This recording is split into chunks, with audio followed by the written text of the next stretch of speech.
Geralf of the questionable name. Is this the new blue monastery mentor? Perhaps.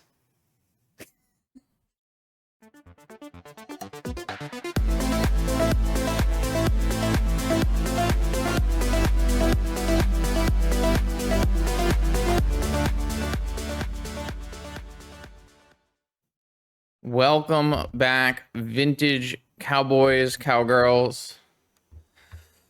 We are in Outlaws of Thunder Junction meta. New magic cards abound.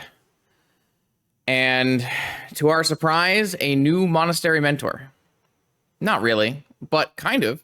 Geralf of the questionable name is a blue creature legend that creates a bunch of tokens when you play a bunch of spells. Now, that does certainly sound like Monastery Mentor, but there's a lot of caveats here. Let's go over it. Whenever you cast a spell during your turn, other than the first spell you cast that turn, you make a 2/2 black and blue zombie rogue creature token. So already the first spell you cast on your turn and any spells you cast on an opponent's turn do not count towards making creatures. So already a big nerf there. However, the creatures are base power 2/2, so that's something.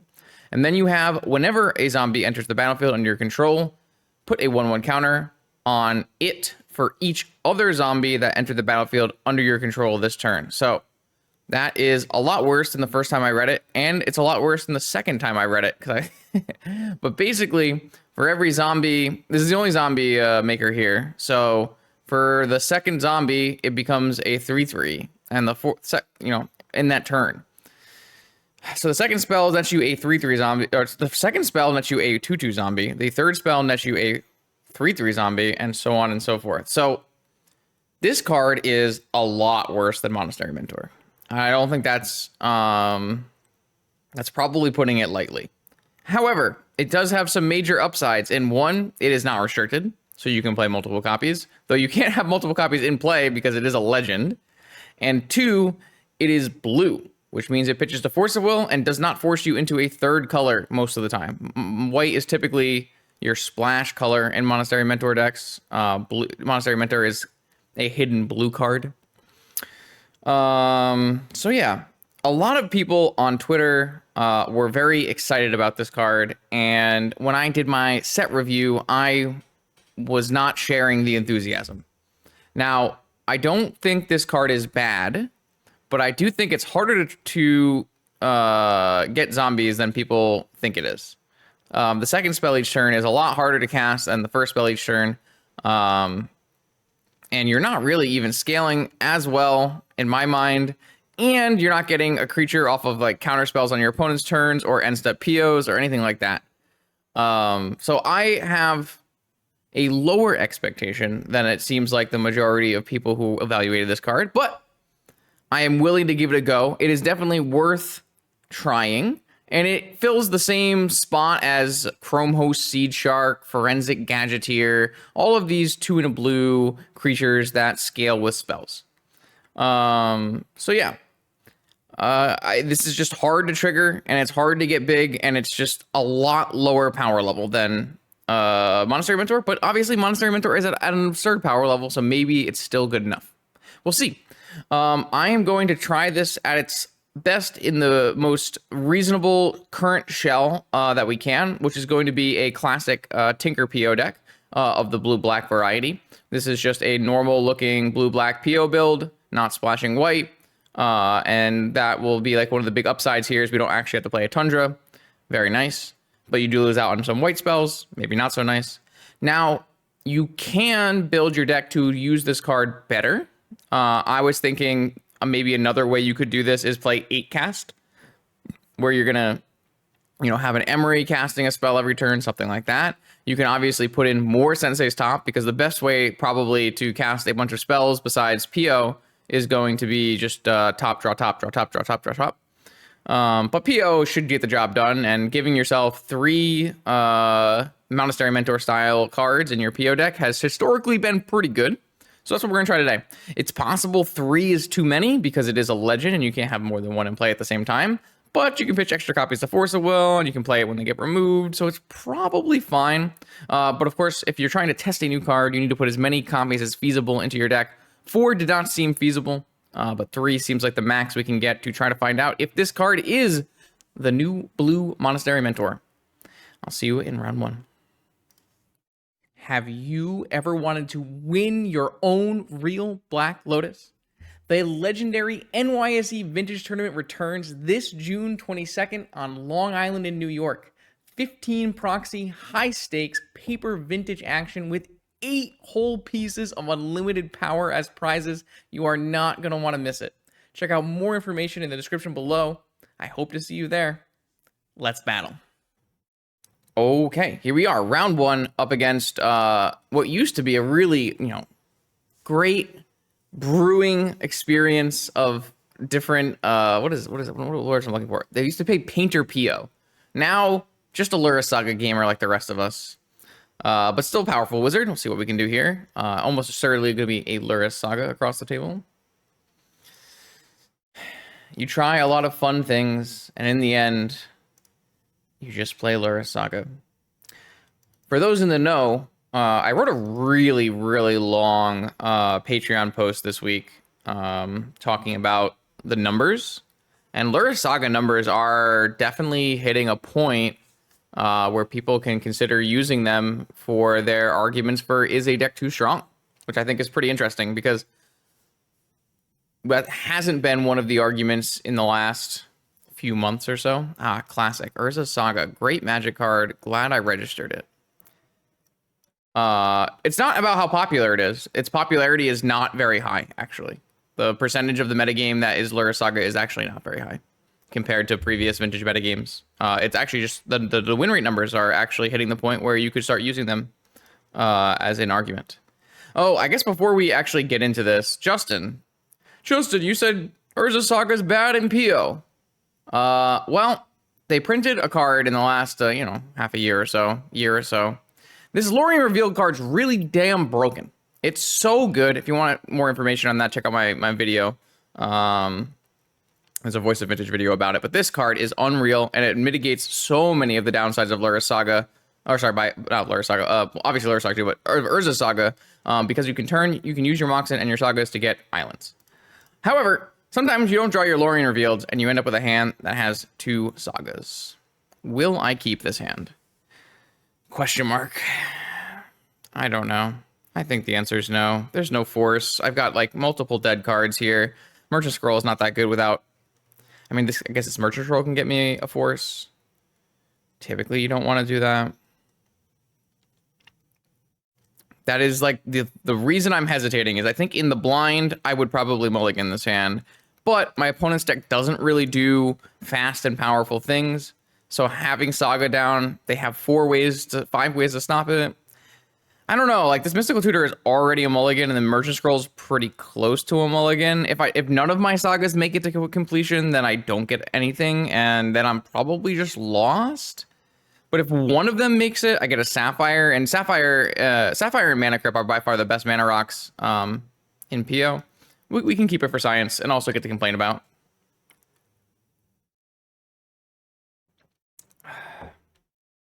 I'm not allowed to change my card evaluation. New cards entering the format don't change how good cards are. I don't know about that.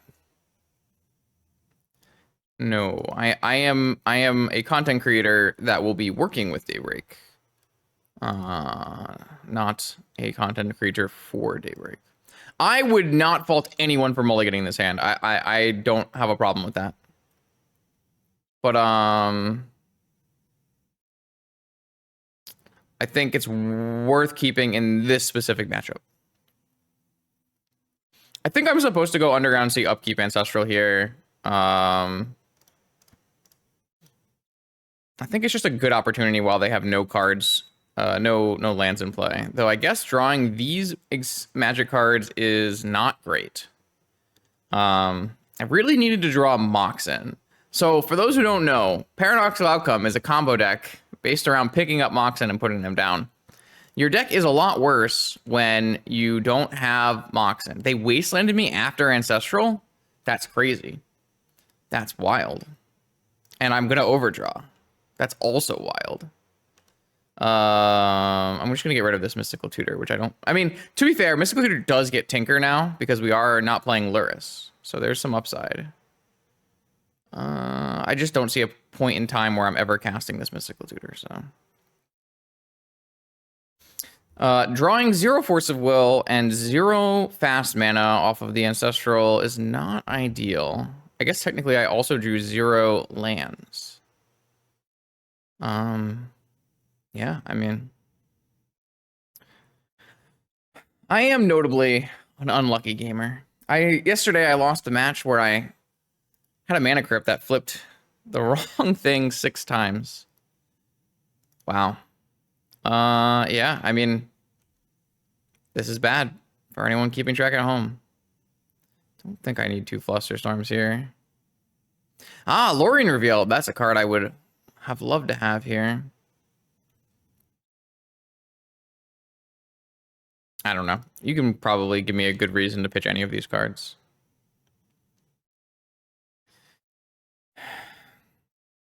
I guess maybe I can keep Lorien Revealed because 1, 2, 3. No, yeah, of course. Saga Gaming. All right. Well, I do not believe we're winning this game, but I also don't know what I could have done differently besides mulligan in my hand. Yeah. Okay. Epic.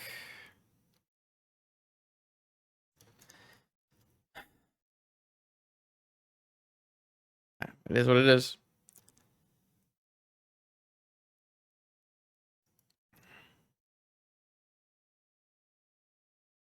Well, I think we can all blame not me for keeping this hand, right? Well, on average, you need to make your judgments here with not the normal average, not me, but the Justin streaming average. You gotta keep in mind that I am liable to draw the worst possible cards at any moment in time. There's no way my opponent's going all in on a Vault Key after I resolved Ancestral, right? And I have 7-card hand, discarding the hand size. Ah, my opponent is satiating their insatiable avarice and drawing 3 cards and losing 3 life. Noted. This has got to be one of the most uncastable cards in Blue-Black PO I've ever seen, or Blue-Black Lurrus I've ever seen. Triple black? Yeah. Yeah. That's that's greedy. I mean, I'm still dead. Lorien Revealed, no lands in play, no Moxen in play. I have 15 cards deep. Excuse me? I'm glad that we played this match. Oh boy.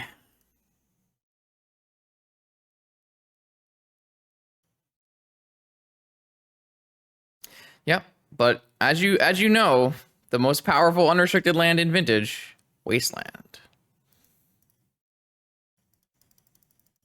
It's crazy the chokehold that Wasteland has on Magic. Just it makes so many non-games. It's crazy. Ah, yes, sir. All right. Well, I don't believe that's a true statement. I do not believe we have a shot for any reason whatsoever. There are no chances here. we are extremely dead.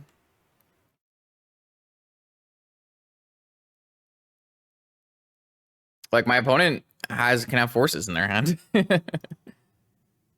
What? No, you can't restrict Wasteland. It's unrestrictable because we have 4 Bazaar and 4 Workshop in the format and 4 Saga in the format. But I can tell you that the format would be better if there was Wasteland, Bazaar, Workshop, and Saga all restricted. But that's not Vintage, so it's just a different format.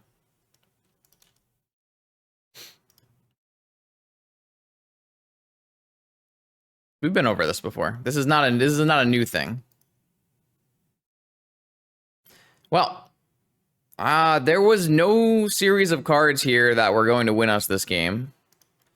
So I guess we just need to take the bad beats. Blue, black, Lurrus control. What do we want? Do we want anything? Well, that's not the same thing. Like Wasteland is also a nonsense in Legacy, and you still have Moxen, Ancestral, Bazaar, Workshop. It's just not vintage. It's not Legacy. It's not that bad.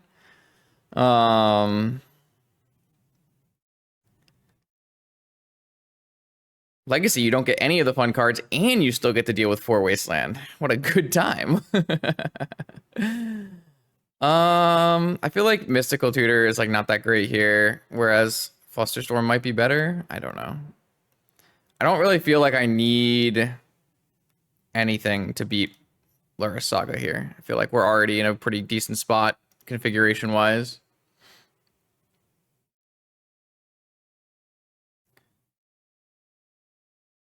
Probably Karn's only really that good on the play, but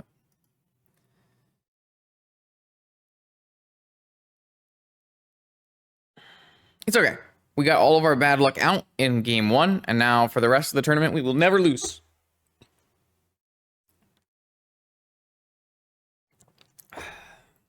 I also have a mudslide, so like, what could go wrong?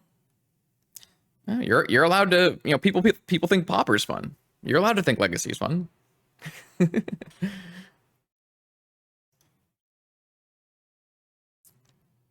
I personally played 2 leagues of CEDH and had a good time. And that has to be a bad opinion. I was waiting for today was a TFT patch, and yesterday was the new cards for Outlaws of Thunder Junction, and so I've been waiting patiently for games to be updated.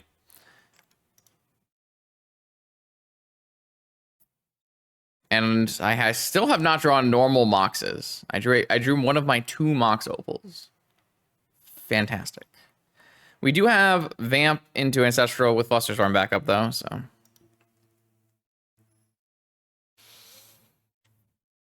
Yeah, I mean, I think CEDH is probably the closest format to Vintage in terms of play patterns. So if you don't mind the multiplayer aspects of the format, which I thought I would mind more than I have so far, pretty good.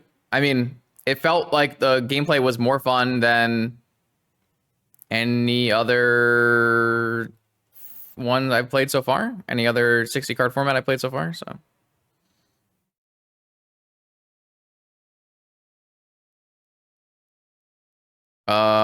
I am just talking in a Twitch chat. Also, do I care about getting wastelanded? Not really.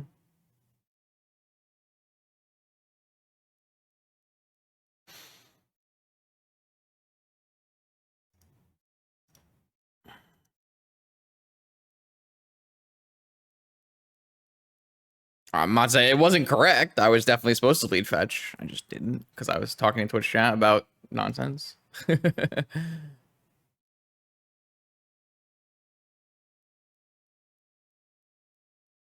My opponent has way more Moxen than I do. Anyone know how to remedy the situation?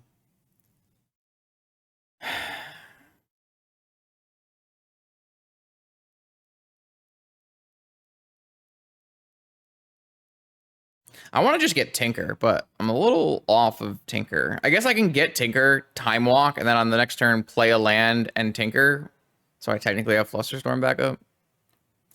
I don't really know if that's like the best use of my mana here, but like they can just have their own Flusterstorm and then pay. It's like kind of garbage, right? We should probably just go for Ancestral on their turn.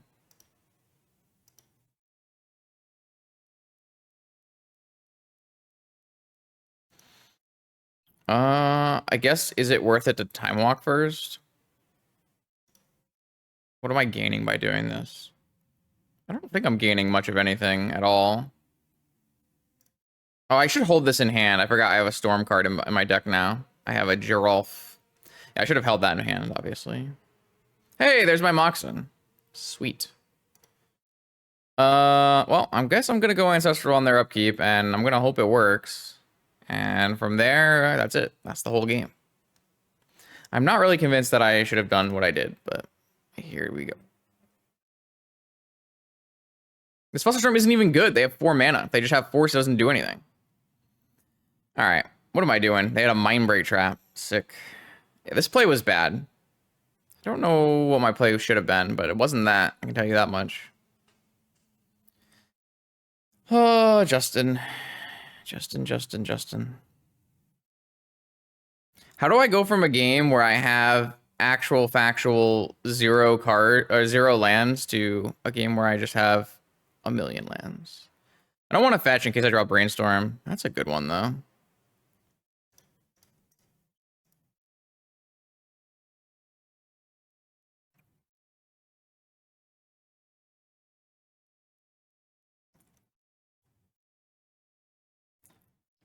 Yeah, there's some issues. There's some technical issues with the commander on Magic Online client, but it's like playable. So there's some lag though.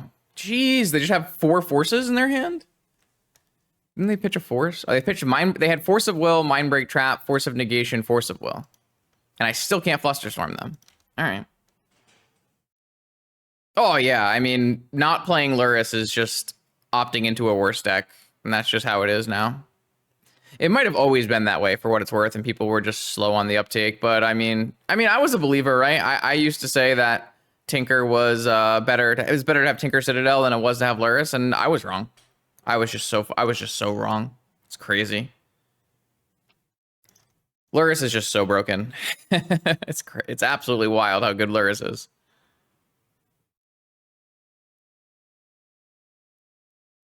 Can we be real here? For 1 second? Can I play the game? And my opponent just gets to buy Lurrus and play Lurrus and loop baubles and kill me. Yeah. I am not convinced that this... I'm not even convinced that if you had unrestricted Monastery Mentor, that it's better than playing Lurrus. I'm pretty sure I'm on the side of if you unrestrict Monastery Mentor, Lurrus is still just better.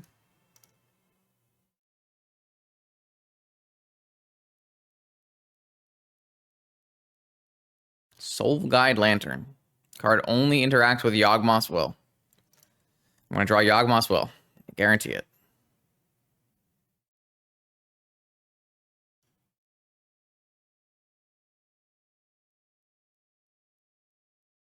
Ah, they hit a Saga as well. I have 4 lands and no Sagas. Isn't that illegal? No, I understand how good 4 Mentor is. I understand how... I think Lurrus is better. I get it. I've been around the block. I do know. I just think Lurrus is... It's just completely broken. Having a card in exile that you can grab at any time that draws a card every turn. It's just broken. Surprised we didn't get wastelanded.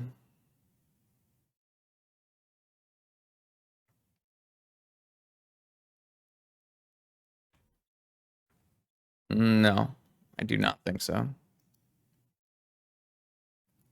This game is just a card quality diff. I have too many lands. They have too many good spells. I can't play the game.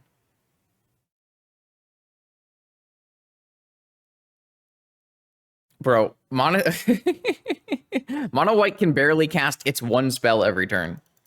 Barely. There's just no chance.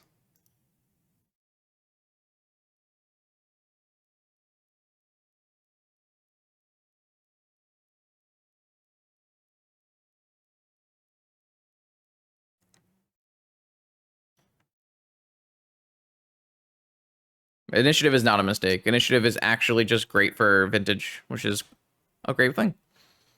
The only format I care about, so... Initiative was so good for Vintage. A+. No notes. Companion is not a mistake. It's just you need more companions. So kind of is a mistake.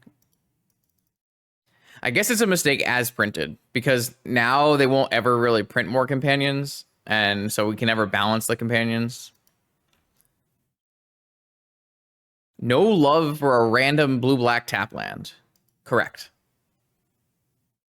That is correct. It looks good on this board. It doesn't. I can tell you right now, it doesn't. My opponent, not make constructs. Just, I guess one card is fine. Cool. All right. I'm just out of this chat. I don't really want to play anymore. Like, this game was just, I just had 2 games in a row in which nothing I chose to do would have ever mattered. I just couldn't ever win. Deck building error? Who knows? All right, it's okay. We got all of the bad juju out in one go, and now I have a triple restricted card hand, so we're good now. People really like to play their fun formats, and I get it. I definitely understand the appeal, but for me, like, making speculative formats doesn't typically interest me. Ah, never mind. My good hand has been nullified by my opponent tapping a Bazaar of Baghdad and playing Squee. Great. Wonderful.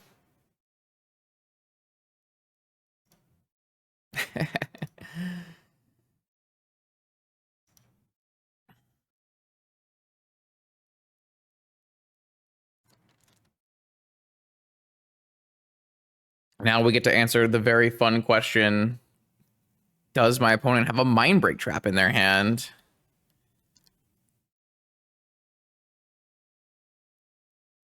Oh, I guess we get to know. All right, cool. Look at your hand for free. Fair and balanced. Show me your secrets. Force of Will, Force of Negation, Noxious Revival. All right, I am not going to play my Mana Crypt out this turn because I think my life total is going to matter substantially. I am going to jam this. Oh, I guess I kind of...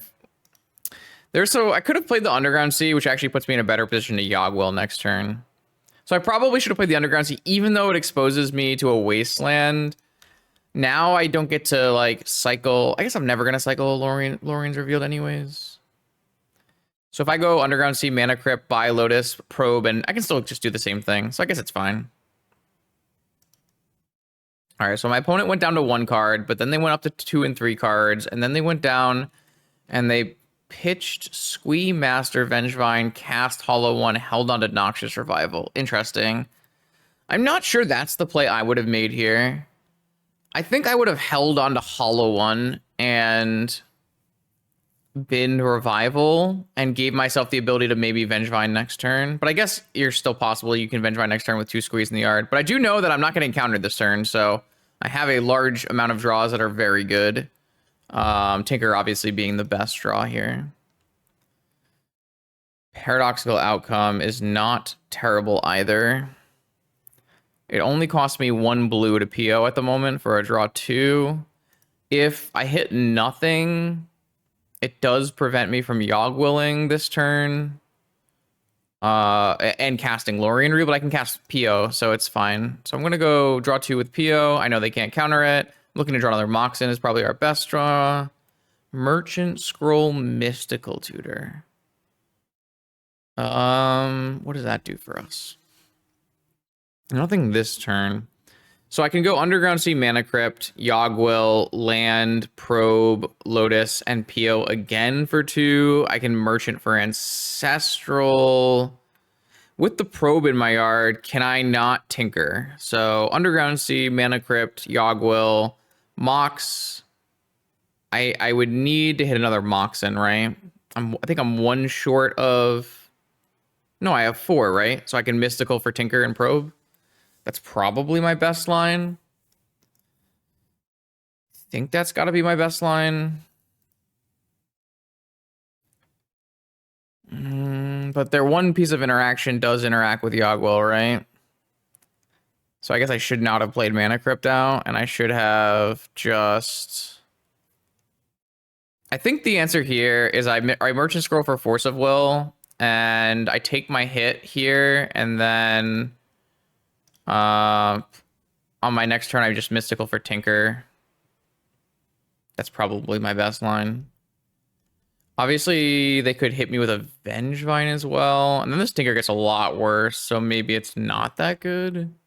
What's the percentage chance they Vengevine me here with 4 cards in hand and no creatures?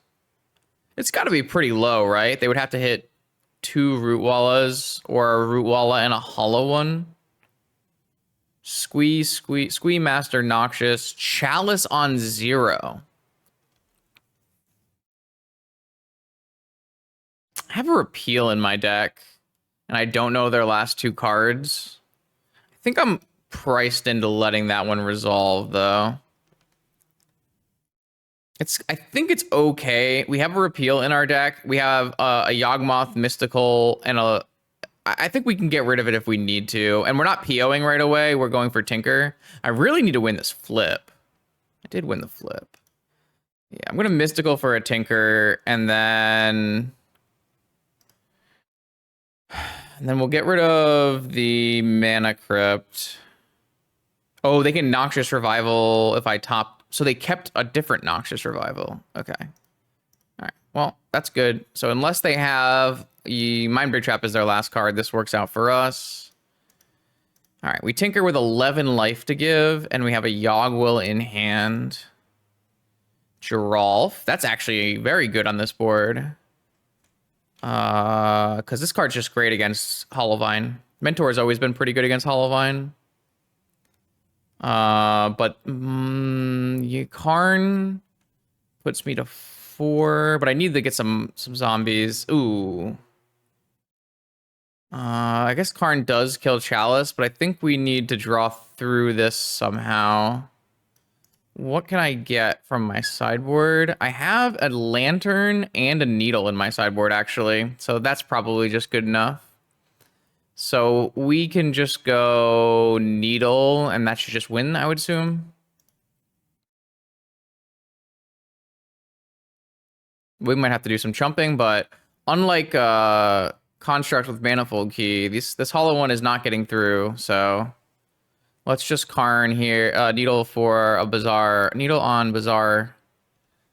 Actually, we have a double block as well. Yeah, this game is won.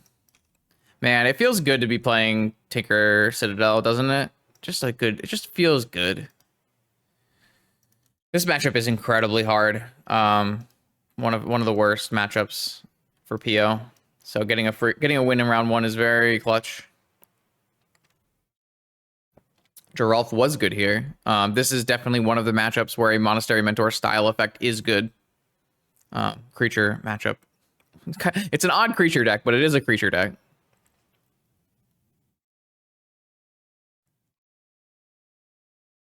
All right, so here it's pretty simple. I plus my Karn, killing the Chalice of the Void, and I cast Yawgmoth's Will, and then I bring back everything, and I win.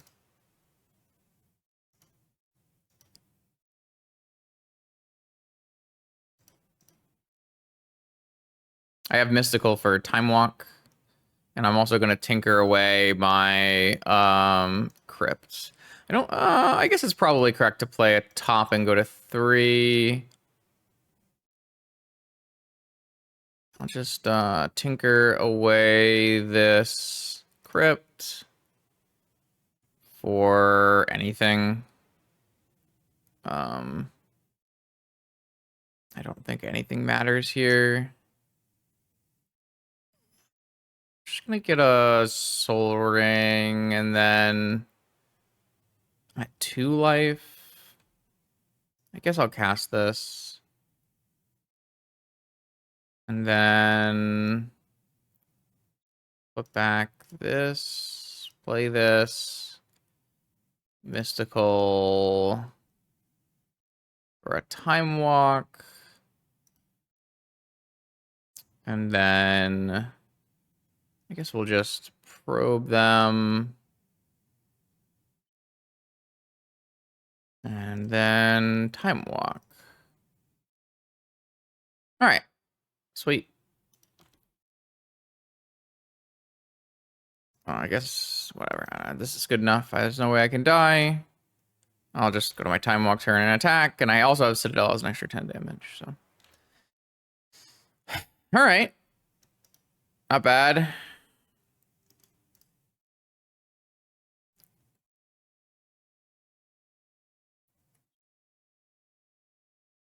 I guess I should clarify. Um, Lurrus versus Lurrus is good in a certain set of matches where you deplete your resources and then you have a free card and you win. Tinker is good in a certain set of matches where you need to throw the ball against the wall and hope it sticks. That is not an expression, Justin.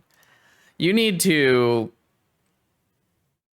go for the hole in one. What am I trying to say here? But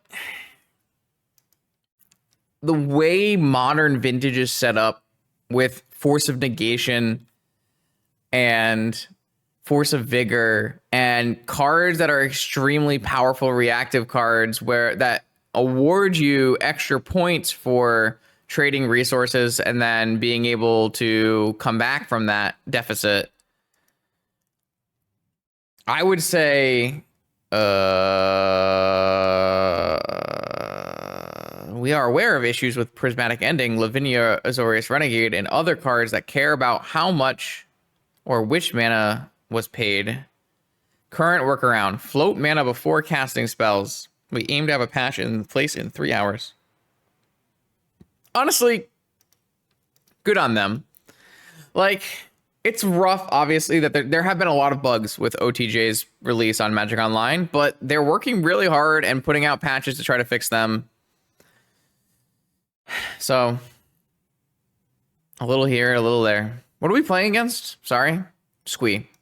I don't have ley lines, but I do have a needle, a lantern, a tabernacle, a flusterstorm, a sphinx, and then Karn is bad. Citadel, I'm going to keep in for...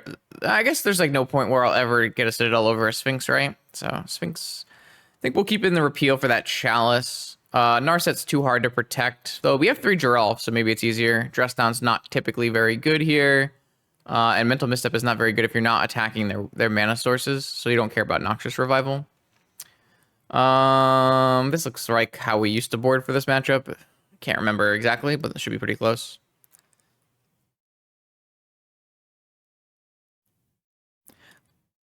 All right. I have 4 lands, 2 Moxen. If I had a Lurrus in my command zone here, I could go turn 2 Lurrus with Flusterstorm back up. I think this hand is not allowed. My opponent has too many answers in their deck to Saga between 5 Wastelands and 4 Vigors. Though I guess if I was on the play, I could lead Island to cover my Saga with Flusterstorm, and then maybe it's more acceptable. But without Lurrus in your command zone here, or whatever it's called, your sideboard Lurrus zone, your companion zone. I mean, it's just in your sideboard, but it has its own place. Whatever. This one is the same hand, but better. I'm going to keep it on 6. I think this hand has enough ways to convert that it's worth playing. Obviously, I upgraded my Moxen. I have more draw spells.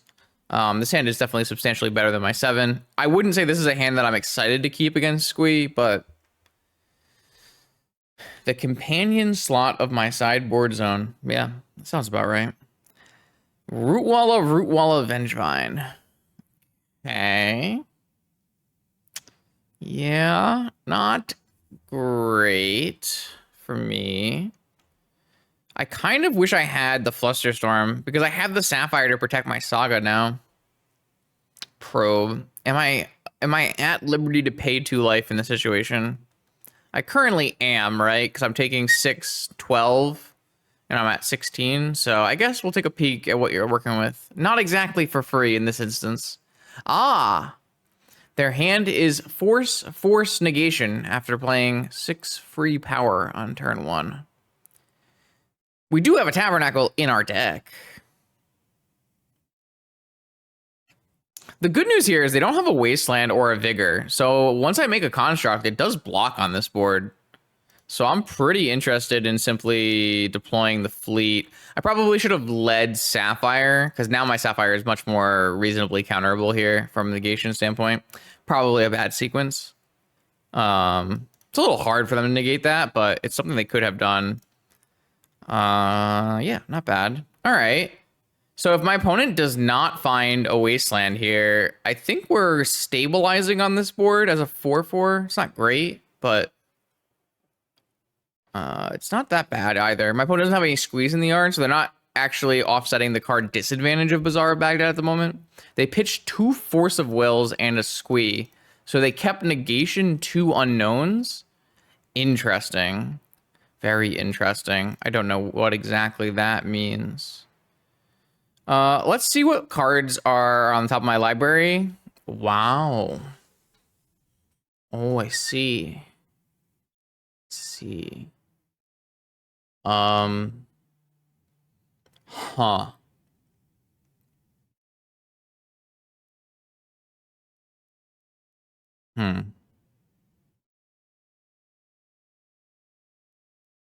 Can we tinker for Sphinx with force backup?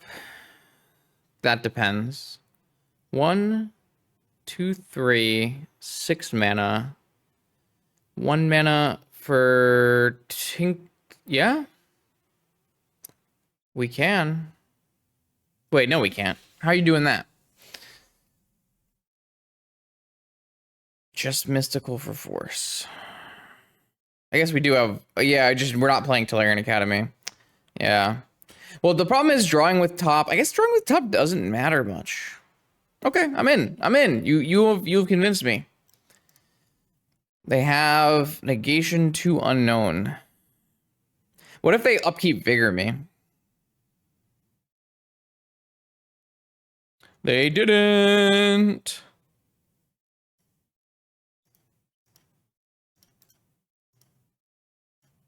I guess I can get Mind Break trapped in this situation, but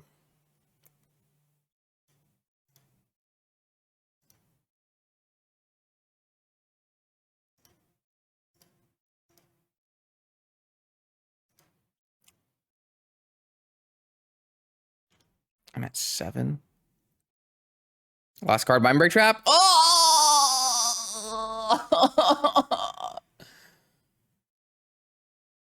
Could I have played around this with better sequencing? I think I could have, right?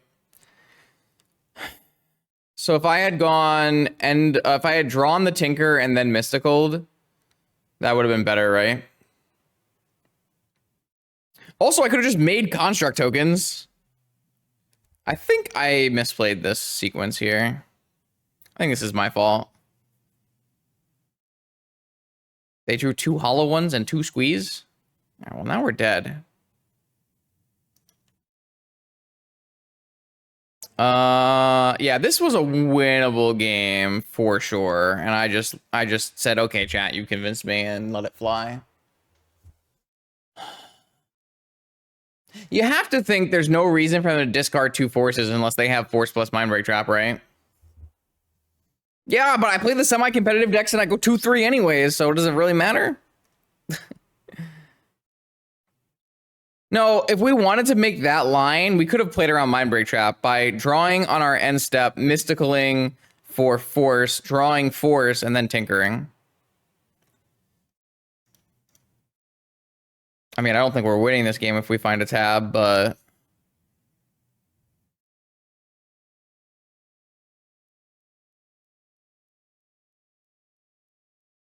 I guess it's our own. Is it our best out?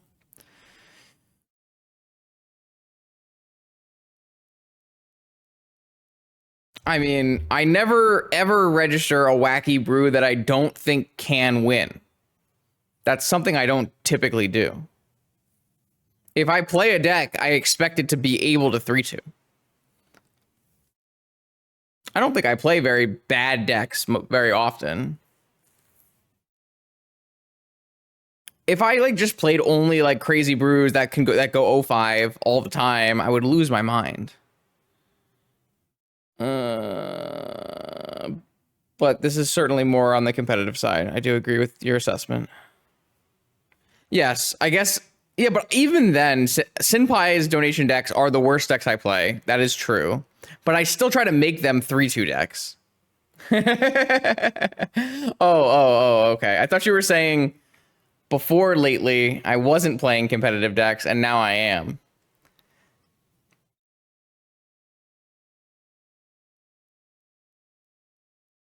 So I have some options here. I have Needle and Lantern to play a longer game, banking on the fact I could draw. I'm pretty sure I'm supposed to go Lotus, right?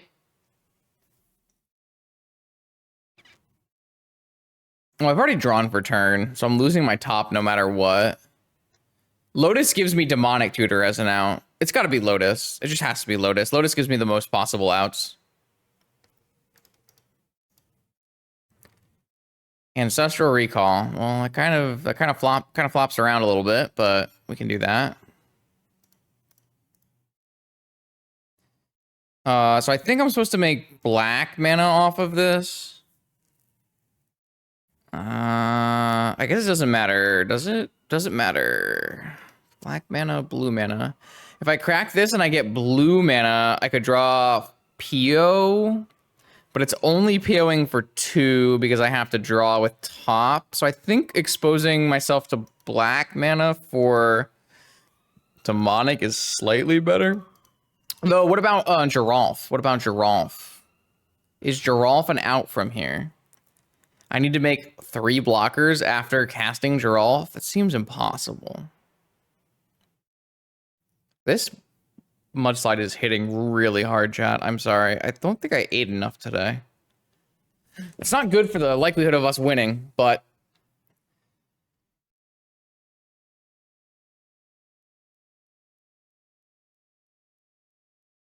I'm like an hour into the stream. How is this a problem already? I'm gonna crack for blue, and then we can blame me after I find a Oh, I guess I have to untap my vault as well, so maybe this was a bad idea. All right, I found a needle and a lantern. I do think. Well, it's 2 helpings, so one. I already made 2 slides theoretically. This game was 100% my own fault. There was no reason I should have taken the line I did. I didn't rethink the line that was presented to me from Twitch chat. And this is why streaming is a net negative on your win rate. It wasn't a bad line. I don't think the line was unreasonable or I wouldn't have taken it. But we could have made a better line. And there were definitely multiple better lines we could have chosen. So, but that's okay. I think it's a good learning experience as well. So there's some upsides here. Pretty sure we had the mana to play around Mindbreak Trap, though I guess if we do it the other way, we technically expose ourselves to getting our Mystical Tutor countered, which is fine because we would have Mystical Tutor for a force anyways, so that doesn't matter. Yeah, no, it was just, well, I guess it exposes us to Mental Misstep. We would already lose a Mental Misstep. It makes us worse against Noxious. No, it doesn't make us worse against Noxious. We were still dead to Noxious. I think it was just not good, which happens. It happens. The good news here is we have lots of very good hands. Like, if we have a hand that plays a turn 1 Geralf, I feel like that's pretty good.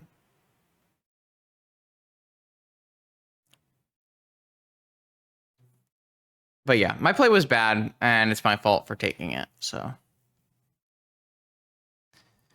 Also, like, I don't think we need to Tinker Sphinx because we're winning that game on board with Urza Saga, right?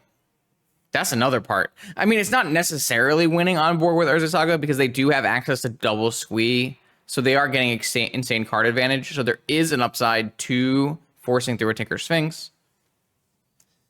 But you don't have to because you have a Saga tokens. Ooh. This hand's not good against Wasteland, but it's pretty good against most other things. I think I'm in.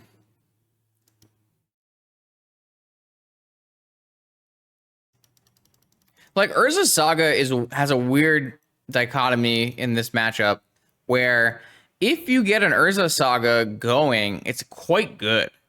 But if you invest too much into your Urza Saga, it can be really bad for you. All right, so we've actually kept them off of a Bazaar activation for a whole turn here. Not bad. Do I want to find a land with this Lorien revealed? No, I'm going to keep it as my shuffle effect for Brainstorm, which I think we're going to do on... I think our turn is fine. Interesting. Interesting. I have to play all these cards out this turn.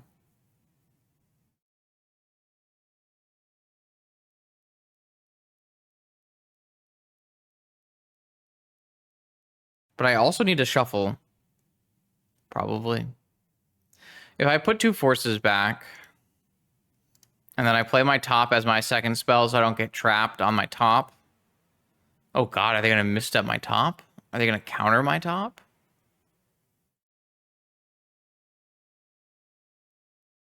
I think we're in a bad spot. We drew a little bit too many forces. Obviously, we brainstormed. They are going to counter my top, huh? Interesting. All right, so where does that leave us? What do we have on the top of our library, chat? We have a force. I can't afford to draw another force here. What we're gonna do is we're gonna shuffle away, get a land, and pass the turn. Oh, no squeeze in the yard. That's good. We have time here. And that way we can play around negation and vigor. Though if they vigor in our upkeep, we are forced to force, unfortunately.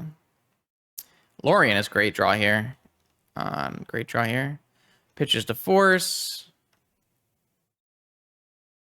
And might just get cast. In response to this, are we gonna PO? Yeah, I think I'll cash in my draw 2 here. Force? Pitching missed up.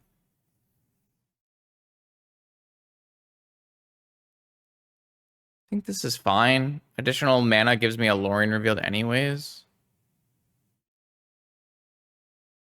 So they're going down to 2 cards here with a Vengevine and Yard. Yeah, it's just like a terrible matchup for PO. Good news is Countervine not a prominent metagame force at the moment. Oh, it's totally winnable for sure. Oh no, does that mean they pitched Vigor and they played? Oh, what?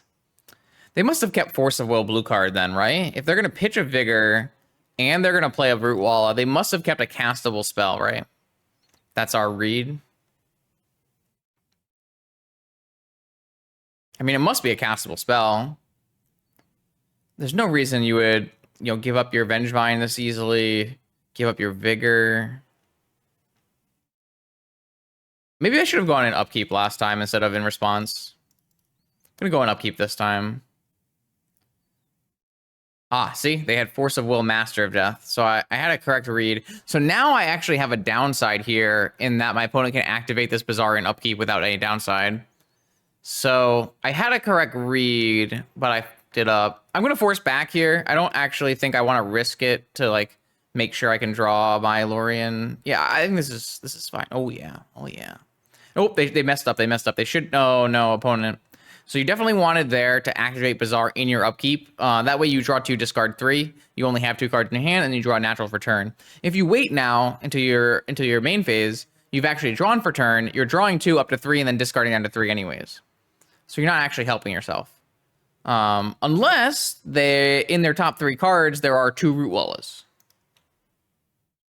And if their third card down is a Root Walla, then it would matter. But we are winning this game here. So my opponent has 0 cards in hand. And we are going to play 2 Moxen, Needle Bazaar, and put a Sphinx in play. And that is going to be the game. I guess we could top deck Sphinx, true. That is a true statement. If we had top deck Sphinx, that game gets a lot harder. It gets a lot harder. But we did get this game. I think my opponent was too aggressive too greedy with their spells. They didn't have a squeeze to recoup card advantage, so you have to be kind of particular on the cards you choose to counter. Even if they are playing Snapback, we have Needle on Bizarre, so they have to top deck blue card Snapback immediately, which is asking for a lot. So GG's to my opponent. I mean, this is a tough game to play from their side because it has cards that they want, but it doesn't have the exact cards that they want, which makes it, makes it a little challenging. So, all right, round 3. I'm not saying like my content can and could be better. It's just the variables I need to turn are not super accessible. So my opponent is Chess Knight, probably playing a Workshop Brew. I'm gonna slam a turn 1. I don't know what I'm gonna slam. I guess I'm just gonna slam a PO. So I know there's an auto editor that edits out downtime, but the problem with the auto editor is it doesn't work for me specifically. And the reason is the people who use the auto editor are the people who are recording off stream. So Bosch and Roll, those kind of streamers. And so what they do is they very specifically talk only during actions so they can cut out the downtime. Whereas when I'm streaming, I'm trying to keep you entertained. And so I'm yapping 24/7. I'm just nonstop talking. So if you use the auto editor, it actually just edits out nothing from my streams or from my VODs because I'm just talking the entire time, which is good because the main goal is to entertain a live stream audience. It's bad because it makes the recorded content worse. Yo, GG's house. Yeah, no, GG's. No worries. No worries. It was good. Those were interesting matches. They were interesting matches for sure. Yeah, I typically don't counter POs for 2. PO for 3 is the number that I'm going to be very aggressively countering. What am I doing, chat? We are playing Carnes. We don't even know what our opponent is doing yet, but we're gonna play a Karn. That's a dungeon, non-sideboard. Should we needle something? Nah, probably just plus and just play a top out. All right, that, my friends, is a PO hand if I've ever seen one. This is what happens when you put the good cards in your deck. Sometimes the good cards are in your hand and they give you free wins, which is a big thing I think players probably don't do enough. Is you should play decks that give you free wins. You're not going to play perfect every time, and you're not going to draw the right cards every time. There's so much variance inherent in Magic. I feel like, especially in Vintage, you should be playing decks that set yourself up to win a certain amount of games that you don't actually have to put in the effort to. I think for the most part, all good Vintage decks do that. I think. Oh, they're playing red-green. Okay. I think for the most part, all Vintage decks have some degree of that. Some more than others. Are we going to get Collector Roofed on turn 1 here? Collector Roof on turn 1 here is real. Oh, they're going to play turn 1 Boo. I think Collector Roof is better. Collector Roof is so good on this board. Oh no, they're going to Green Sun for Oof. Wow. So I did not have the free win that I thought I did. My opponent is playing green cards. Could I have done anything about this? Not really.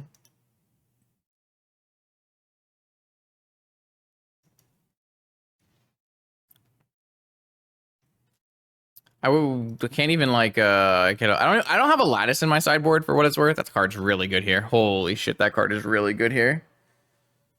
Oh my god, I feel like a Jewel player. That is the most Jewel player draw of all time. Crazy. So I think we just get the extra mana off this. 1, 2, 3, 4, 5, 6 mana. If I had a lattice here, I could actually. No, I couldn't. I couldn't play it yet because they have an oof in play. 1, 2, 3, 4, 5, 6. All right. Well, I'm going to play my thing, and then I'll get the needle out of my Karn board and name Wasteland.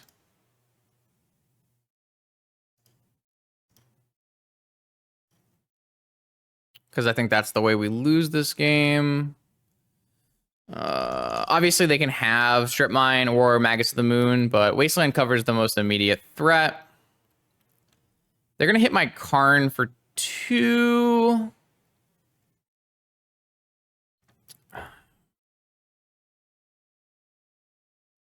Oh, your Link is dead? That's funny. Rest in peace, Log. Yeah, I mean, this is a perfect example of why Lorien Reveal is so broken. It's just the modular modes of this card are so strong. What is that? Why are we playing a Generous Plunderer? Oh my god, it's going to murder me. I read the card. Oh my god, it is going to deal me so many damages. Oh my god. Okay. Well, they're gonna give me a treasure no matter what, so. Anyways. How much mana do I have? 1, 2, 3, 4, 5, 6, 7. 8. Am I short? No. 1. Sorry. 1, 2, 3, 4, 5, 6, 7, 8, 9. I have exactly enough. Well, that's good. I'm gonna go get that big portal card so I don't get domed in the face. This Mana Vault's free. 9. Woo!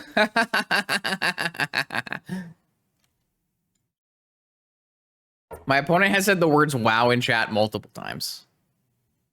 No Rod. They're so hateful, but I've drawn the one card that is so broken against No Rod. I guess we're gonna bring back the Generous Plunderer.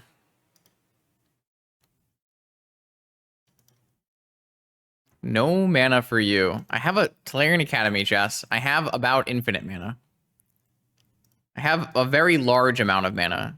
And with that mana, I'm going to draw about 1 million Magic the Gathering cards.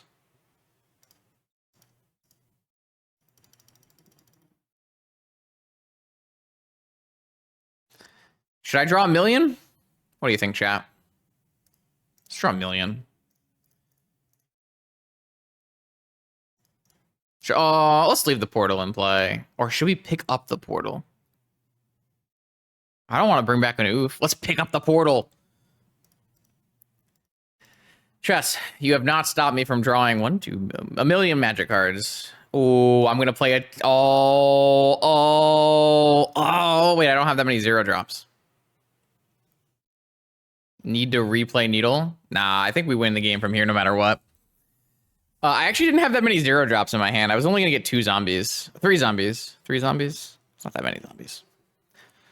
Okay. So that was definitely a game of Magic the Gathering. I'm going to bring in Dismember and Long Goodbye and Portal to Phyrexia and Sphinx and yeah, those Magic cards. Oh, I'm sure we can min-max that, but I'm in the business of entertainment, not playing good Magic. You know how it is. All right, this Karn doesn't seem good. Citadel could be good. I don't know. I kind of want to have all of the options, but having 3 Tinker targets in your deck is like a little silly. I feel like one of them has to be bad. I don't know. Which is the worst Tinker target in this matchup? Red green. Is it Sphinx because they could have Beseju? I don't know. Well, I guess these Fluster Storms are garbage anyways, right? I guess unless they have Pyroblast. Key Vault. I mean, yeah, but like Key Vault's not really a tinker target, right? I don't know if they have Wastelands or if they have Magus of the Moon. Whatever. I don't care. We're just gonna submit this and it's fine. We have 8 tinker targets. Who cares? Not I. Not me. No, that's a different person. That's a chatter. I don't think bringing in Sabotage for Null Rod is like good enough. I kind of think it stinks. Keep. This is a classic 3 black card hand, 2 Urza Sagas for fun. Oh, that's bad. Turn 1 boo? Turn 1 boo? Kill me? Nope. 2 oof. 2 oof is a lot of oofs here. 2 oofs is a lot of oofs here.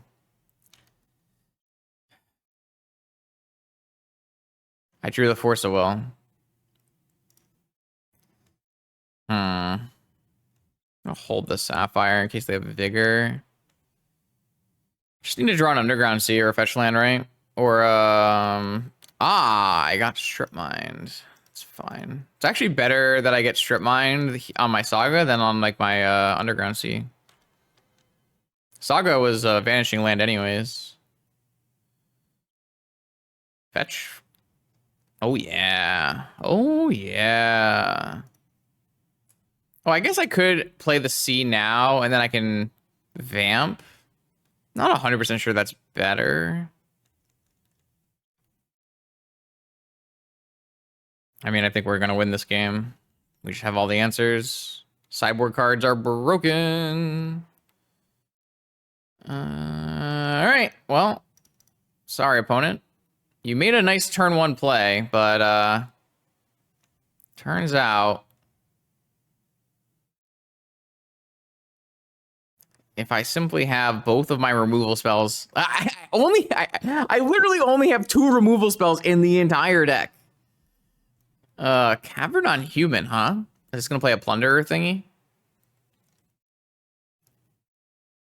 What was that card called? I don't even remember. Oh, Null Rod. That is not uncounterable. Sorry.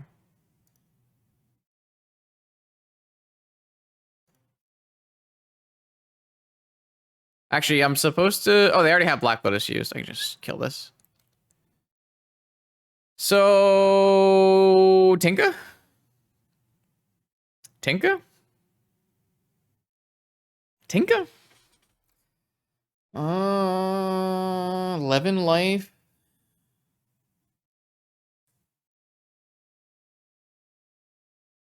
I could just vamp for a Mana Crypt and Saga for a Soul Ring and just PO for 3. We have a Sphinx. I don't think a Sphinx is better than getting a Citadel here, though, is it?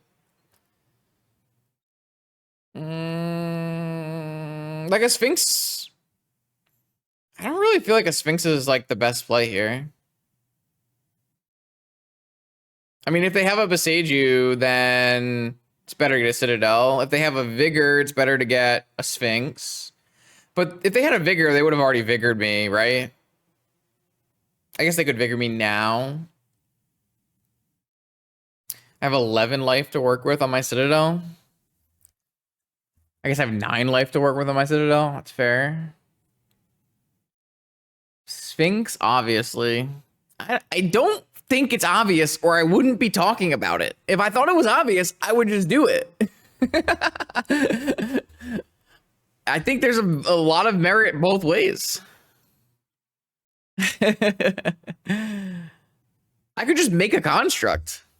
I don't think I'm going to make a construct for what it's worth. I could get a Geralf. I could get Ancestral. I could get a Yogwill. Wait, isn't a Yogwill kind of sick? No, Yogwill is not kind of sick. All right, I'm going to Tinker. Am I going to Tinker?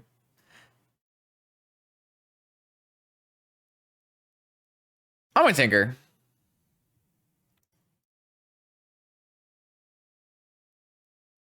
Am I dead? I don't know. You tell me. It's not my job to figure that out.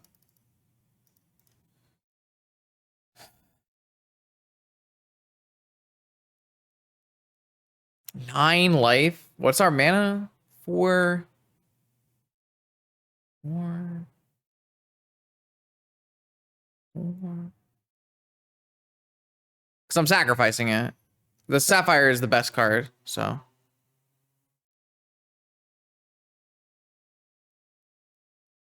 I guess in that case, maybe I'm supposed to get Mana Vault. I'm gonna get Citadel. It's more fun. All right, well. Bad news, chat. Didn't get Vault Key Pass. No, that's bad, Chess. Chess wanted me to get Vault Key Pass. What the hell? I mean, this was bad. This was very bad. Yeah, yes. My opponent was like, please, why didn't you go Vault Key Pass in my 4 Rod deck? I should have gone Sphinx. No, I shouldn't have gone Sphinx. I mean, I think Sphinx is totally defensible for what it's worth. I'm not saying Sphinx is bad. I just think I want to go Citadel. What is this? Ah, Green Sun for oof. Yes. Uh-oh. Uh-oh. All right, maybe we're gonna die. Maybe we're not gonna die.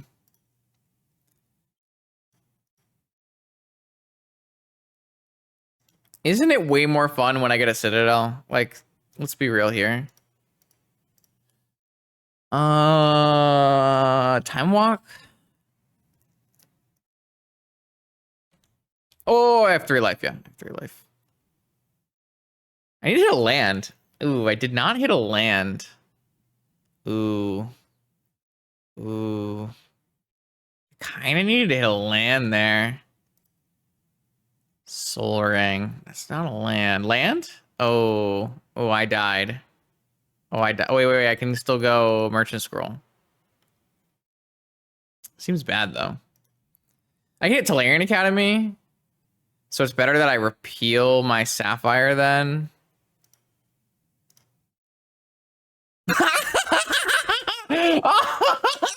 Never punished. Never punished. Not once was I ever punished.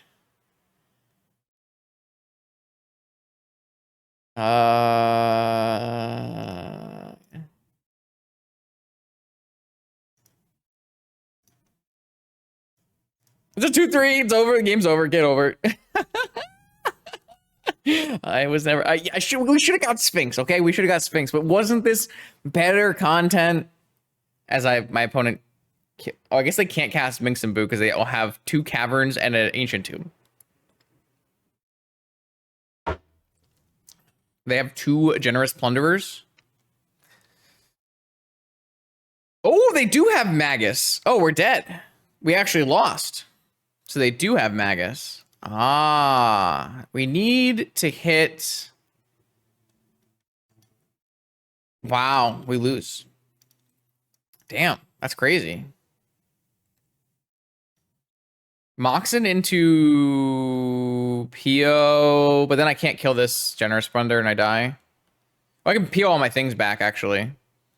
So if there was outs here, if I hit like Moxen, Island, PO all my things back to my hand. Yeah. So I die. No, I mean, we should have gone Sphinx. Like, clearly we should have gone Sphinx, but that was way more entertaining, and we had to be on the play in game 3. Could I have fetched a basic? Yeah. Yeah, I could have. Why are you trying to make me... Chess was not right. I would have lost. I would have lost if I went Vault Key. What are you talking about? Yes, I should have fetched a basic, I guess. I mean, we hadn't seen Magus. It's kind of suspicious there's Magus in that deck, but I guess it's okay. I probably would play a Magus. I don't know. I think I'd play Wasteland over Magus, but maybe you can play both. Mental Misstep looks terrible here, though. But all my cards look terrible here. Let's put the Mox back in on the play.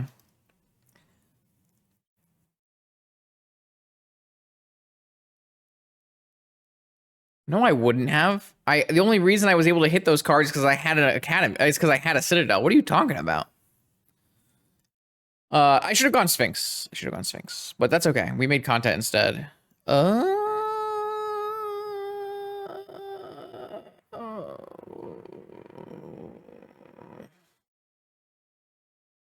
Technically, POs for 3. If they have a vigor, I lose. Banger. Let's do it. If they have Mindbreak Trap, I lose. I don't know. We're gaming here. We're gaming here.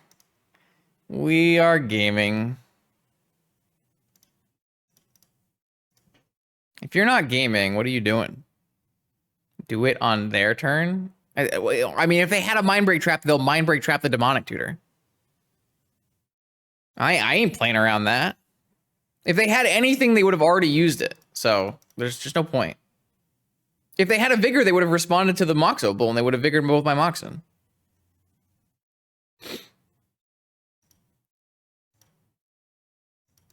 I mean, maybe they wouldn't, but I don't typically make plays that are like playing around my opponent making a weird mistake.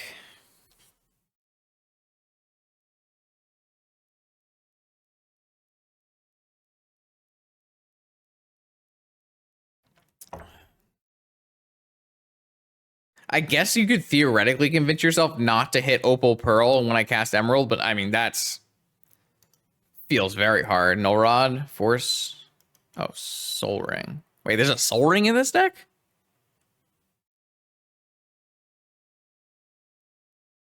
I'm just gonna repeal it.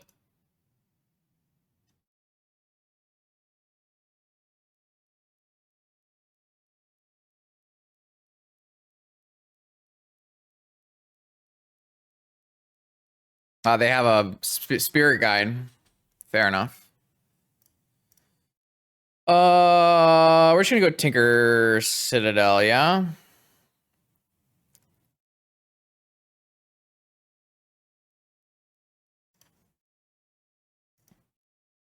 You would not hit the Opal Pearl with Emerald on the stack? You're crazy.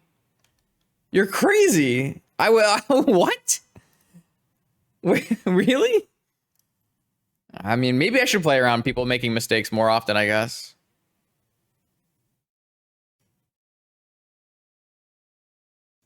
Why pitch Sphinx? You think I need a Sphinx? I don't need a Sphinx.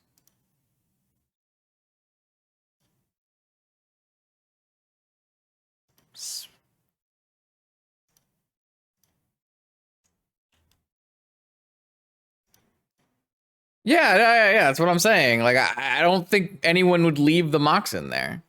That's what I'm trying to say.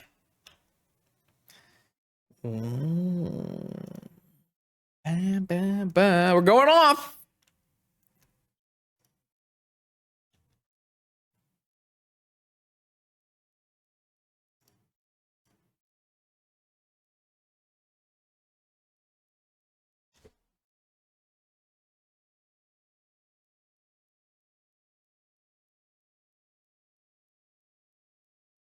What is this? What is it? What is this? 1, 2, 3. I have 8 lands in my deck. There are 8 lands in my deck.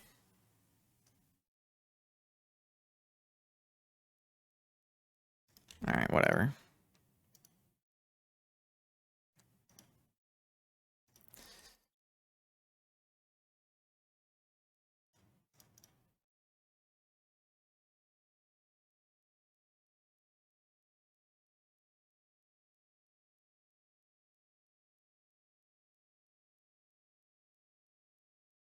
Wee. Opponent's very nice. They let me have fun. Mox goes up. Mox comes down. You can't explain that.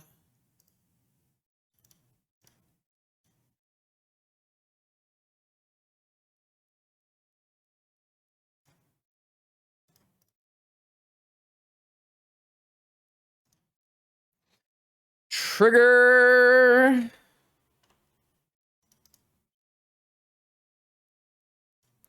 We're making some. These zombies are really cool looking, though, aren't they? I feel like they're pretty cool looking.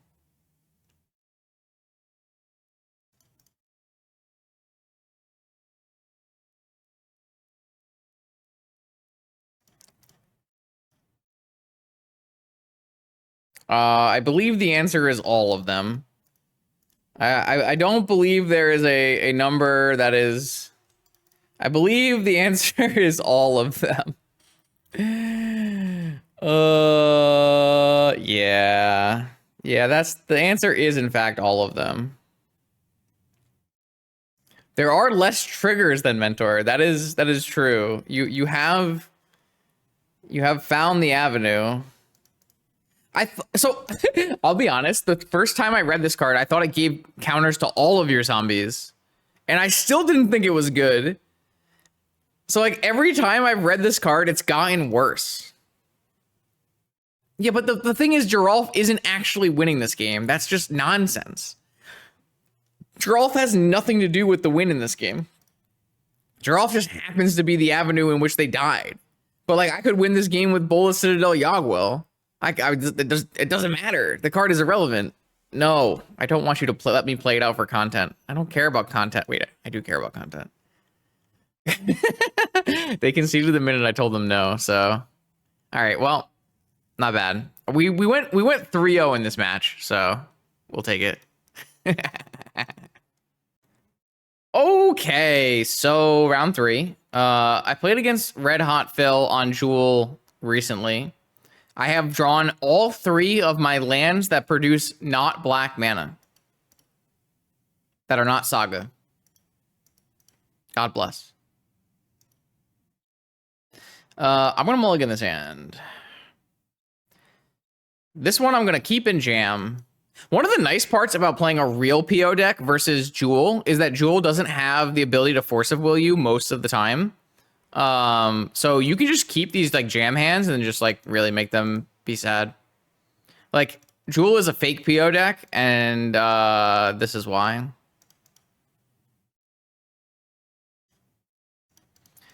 Man, we have had like we did have really bad luck in the first game we played, but in the second game here, last couple of rounds, we've had some pretty good luck. Though it looks like we ran out of luck on this draw step. So if our opponent kills us on turn 1, we do die on turn 1.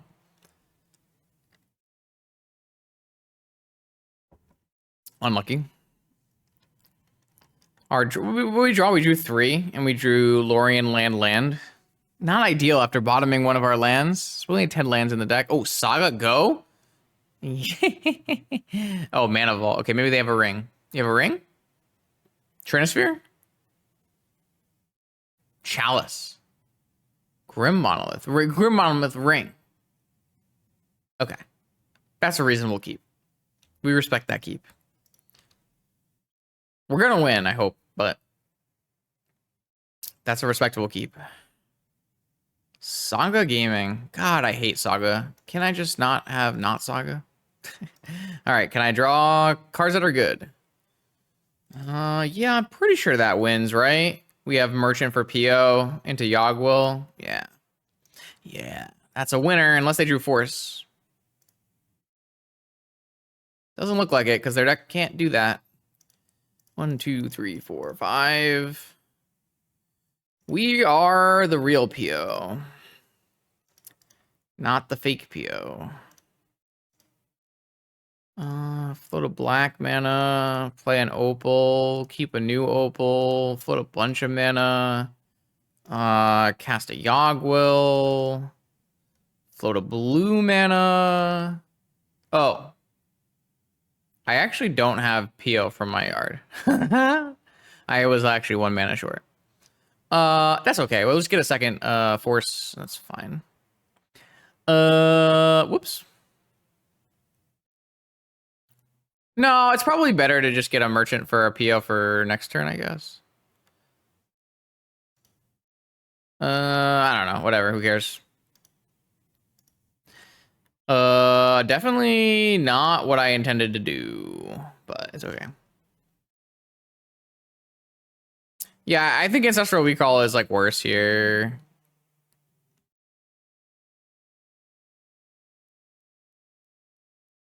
I mean, my opponent has no mana. Like, they can't win the game, so it doesn't actually matter. But yeah, that was definitely not the best choice. I thought I had 4 mana to PO again. I did not. It didn't happen. Exclamation mark F6. Any knowers? Exclamation mark F6ers. This is what happens when you're on the mudslide life. Tinka? New ring? Metamorph? Pio. Haha, you cast a Pio. You're cool. Nope. I don't even messed up. None of that. Oh, they hit the force blue card. I don't think that's a good play. If I were them, well, I guess maybe they make enough mana to Jewel. We might lose. Might lose. Wait, they don't have any mana. They need a Moxen, right? I think they're just like way better off letting it get countered and then countering my spell. If they hit a Mox, we probably do die though. So maybe it's worth it. I don't know. Like, isn't it better for them just to like let me counter their PO, untap, force my spell, and then draw 5 million cards with the One Ring? Like, is that not the better line? I feel like it is. I mean, I know that Jewel can't be they don't need to though. They have a ring with 2 counters on it and a force. They don't need to. They just win on the next turn, right? Like, I don't know, that's what it feels like to me.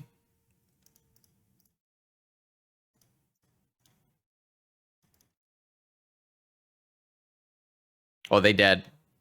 Oh, they dead.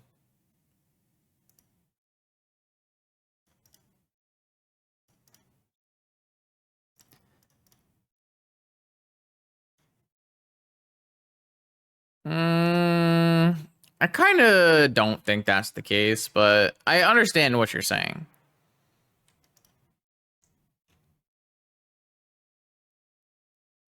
I guess I can get a vault key. Seems reasonable enough.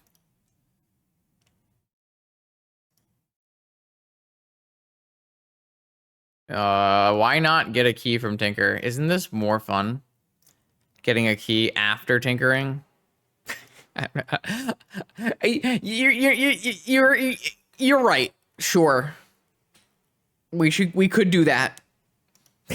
What if we throw some variants in?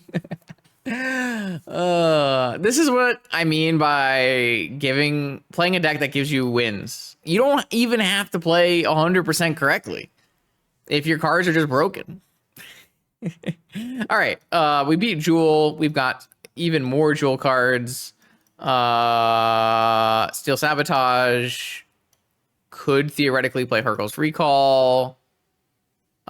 Could definitely play Negation. What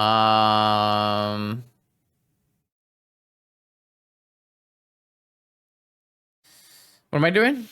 I'm confused. Oh, Flusterstorm is garbage. Mental Misstep is garbage. Gataxian Probe is like kind of unnecessary. I kind of think I don't need this many Geralfs. Oh, we should bring in the Needle. I keep forgetting it counters the One Ring. I just keep forgetting that. I don't know why. It's just not something that sticks in my head. I actually don't think we need any Geralfs. We just like one Geralf is fine.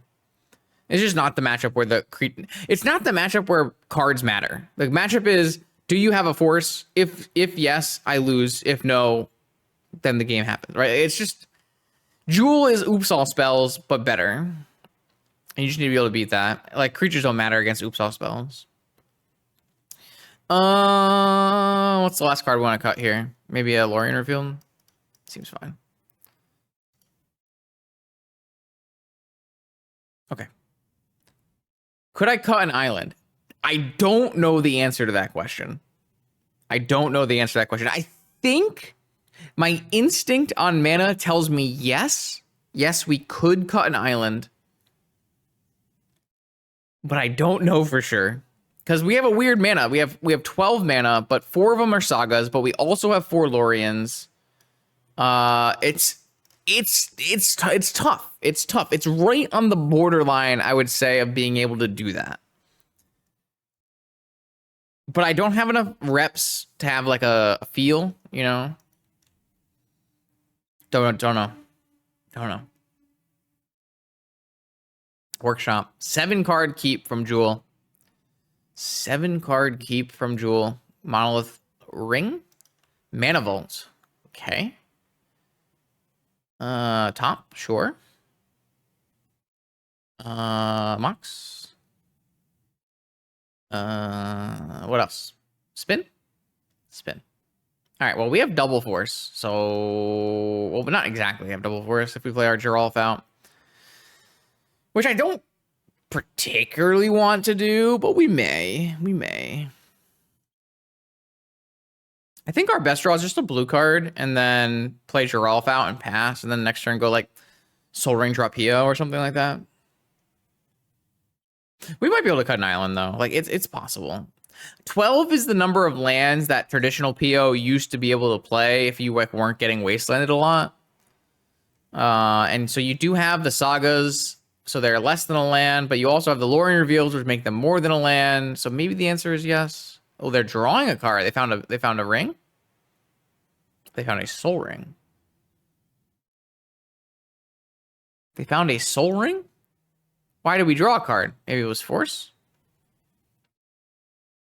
Am I supposed to drop double force here?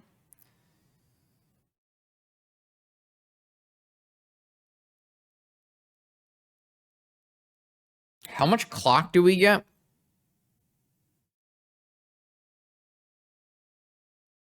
We get a 2-2, a 2-3, a 2-2, and a 3-3.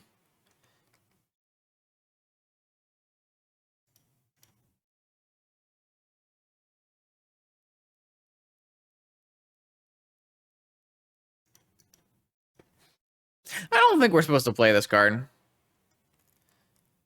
My gut instinct says we're not supposed to play this card, but we're going to get a 4-4. I don't think that's how it works. That's not how it works. You read the card like I did the first time. We get a 2-3, a 2-2, and a 3-3. Like, this card is just not that good, man. It's just not that good. I mean, it's 7 power, 3-turn clock. Yeah, no, it's like it's worse every time you read it. I wasn't exaggerating. I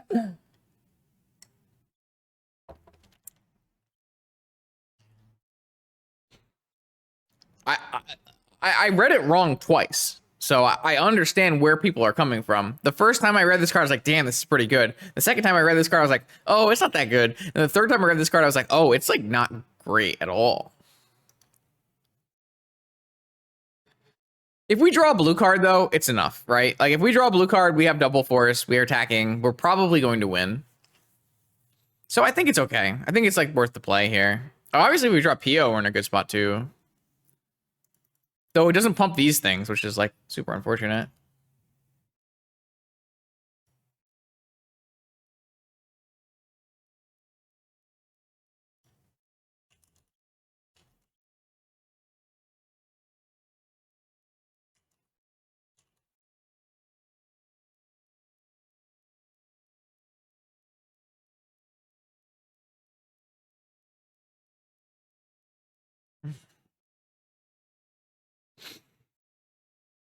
This is fine. They can't play that many spells every turn. In which meta was PO the strongest? It's a little hard to judge. But there was, I mean, if you look at the Eternal Central Vintage timeline that Menendian put together, I believe there's a point after Mentor gets restricted.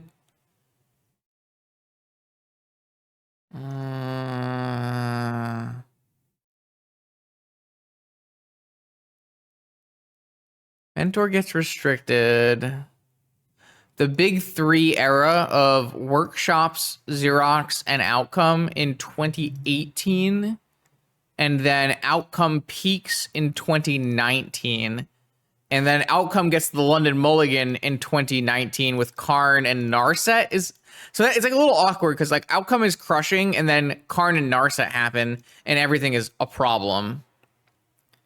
So like, though to be fair, my Rug PO deck actually crushed that Eternal weekend. So I would say 2018 to 2019 is probably your best PO era. And then after that, it's just not as good anymore.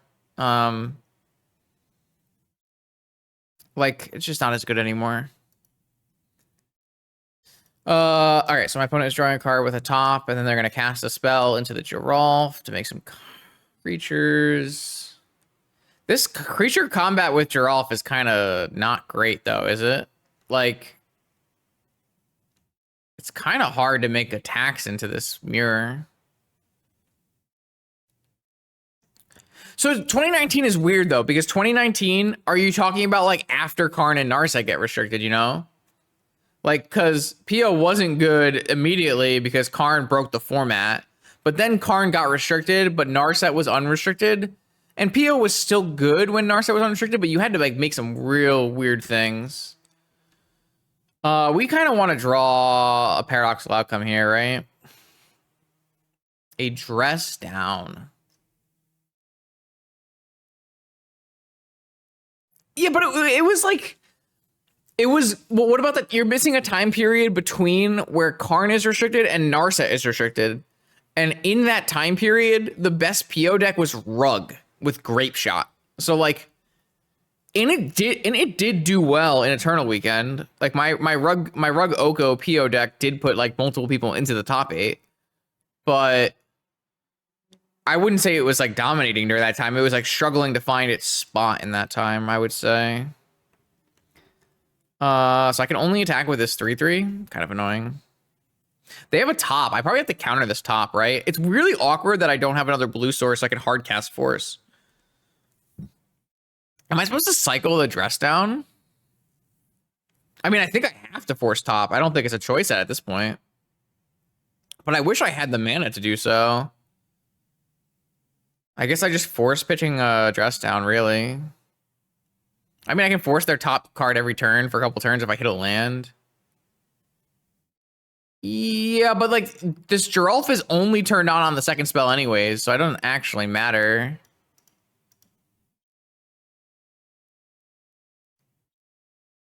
Like, they currently can't do... Like, this is not Monastery Mentor. They do not get any triggers on the first spell.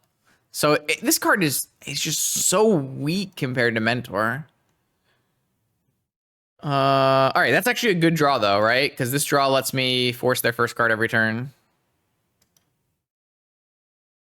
Oh, I should have attacked. Sorry, chat. Exclamation mark F6.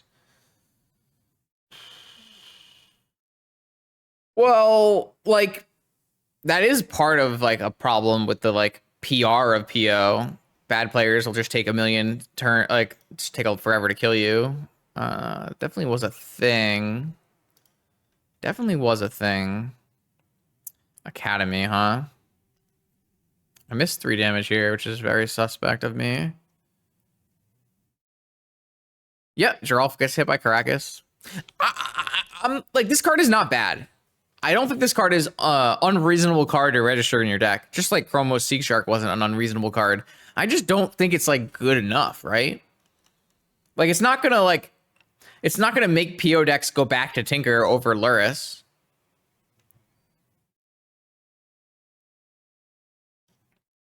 Like, Lurrus is still better than playing Tinker. Oh, that is a magic card if I've ever seen one. That is a magic card if I've ever seen one. Oh, they can make this unblockable. That is true. Though that means I can get in with my 2/2 and my 2/3 though, so it's probably never correct. Should we just get Tinker or should we just get PO? Let's just get PO. PO is more fun.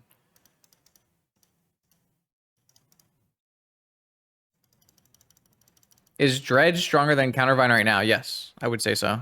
I would say it's not worth playing either into the metagame, but if I had to play one, I would play Dredge. You too can learn that information on my Patreon. Link in the description below. I actually think my write-up this week was really good. I do a write-up every week for the $5 patrons, and I thought this week's write-up was significantly better than normal weeks. I wrote a lot of words. Maybe the words weren't actually that good, but I wrote a lot of words this week.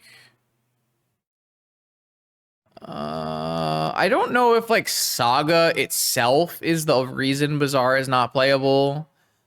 I think the reason Bazaar is not playable is more to do with the fact that Lorien lets Saga decks play Wasteland. So like there's a lot of things in that statement that you could go about, you know, like saying it needs to be restricted, right? But like I don't think Bazaar was ever unplayable before Lorien. In fact, Dredge was doing pretty well and Countervine was doing pretty well. But the fact that Lorien lets Saga decks play Wasteland, and that makes like most decks are playing Wasteland, and then the number one card bringing Bazaar down is Wasteland, not Saga. I don't know. It's definitely a lot of cards that interact with each other in different ways. Well, first thing I'm going to do is I'm going to draw cards because that sounds like a lot of fun. But it's not straightforward is what I'm saying. Like, I'm not saying that your statement isn't wrong because I think there's definitely truth to your statement, but I just don't think it's super simple. Wow. Okay. What are we doing now? POing again? Do we have enough mana to PO again? We're 1 mana short, yeah? Oh, no, if we Hercules, we have enough to PO again? Sick. I love a good Hercules target self. Exciting. I should F6 on these. I should yield. I should do some yielding here. Always yield. I don't know. My current opinion is we should probably wait until Modern Horizons 3 to like really take a look at what needs to be done. I don't think the current metagame is bad, and I don't think the current metagame is super unbalanced, but it is approaching the point of being so. I don't know. I'm of the period of wait and see. It's not like this metagame is bad. This metagame is one of the better metagames I've seen in a long time, but if people can't really adapt to Lurrus Saga plus Jewel, then it's a problem for sure.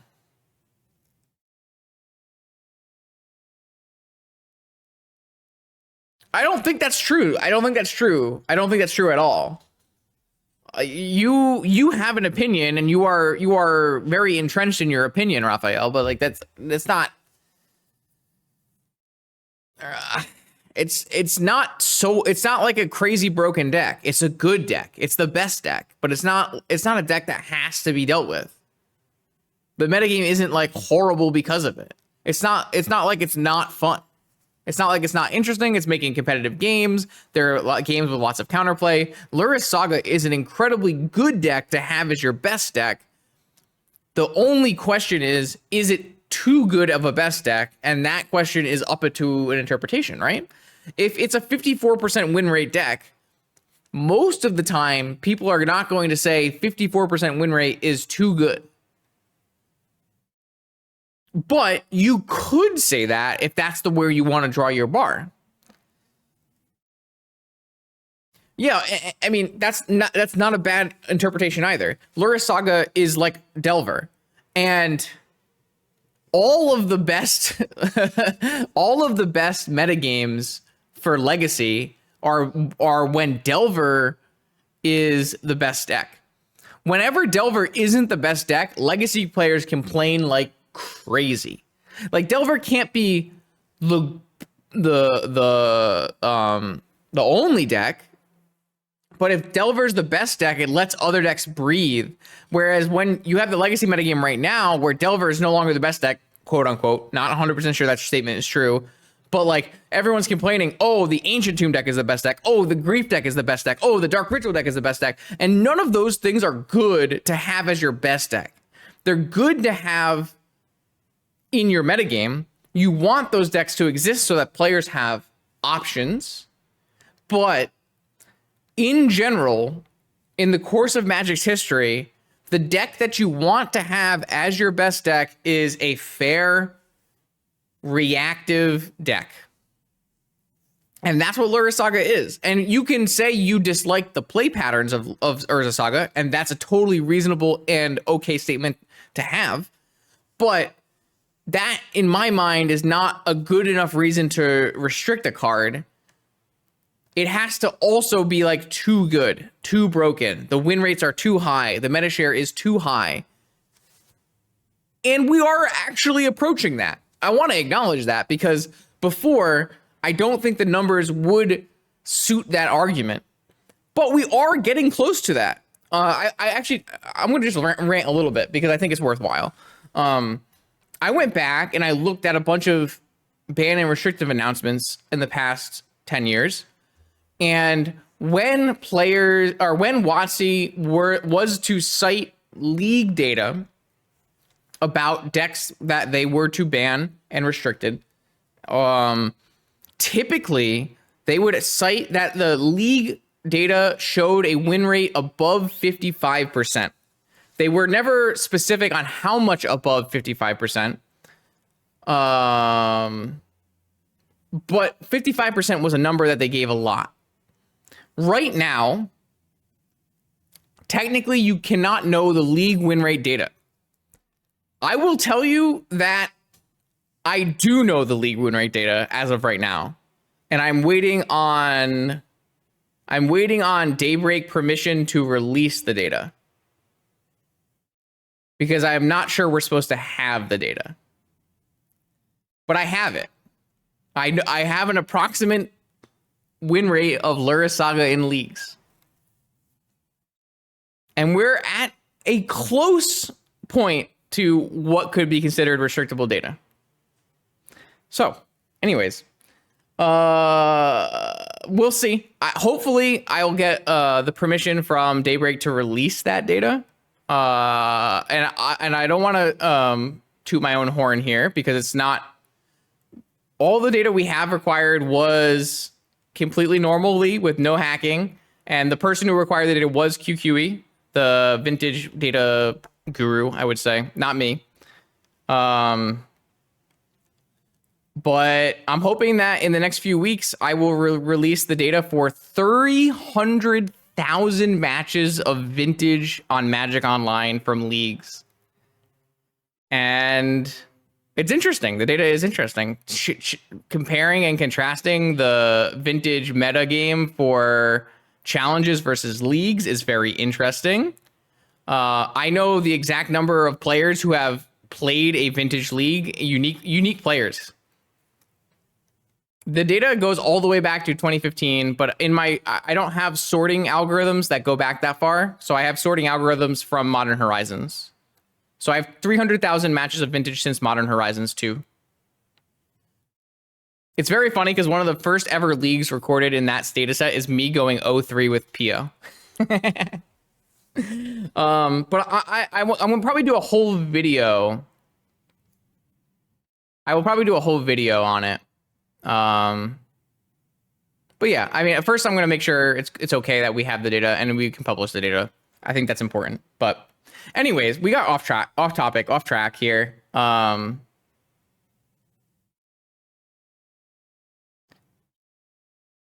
I don't think that Lurrus is even close to Lurrus or Saga is close to homogenizing. That's an argument people bring up a lot. That's not a thing. Like the meta share of, I mean, if you were to group all decks that contain Lurrus and Saga as the same deck, then yes, it's a very large meta share. But I don't really feel like that's a reasonable thing to do. The decks that play Lurrus Saga, even among the control decks that play Lurrus Saga, are very different.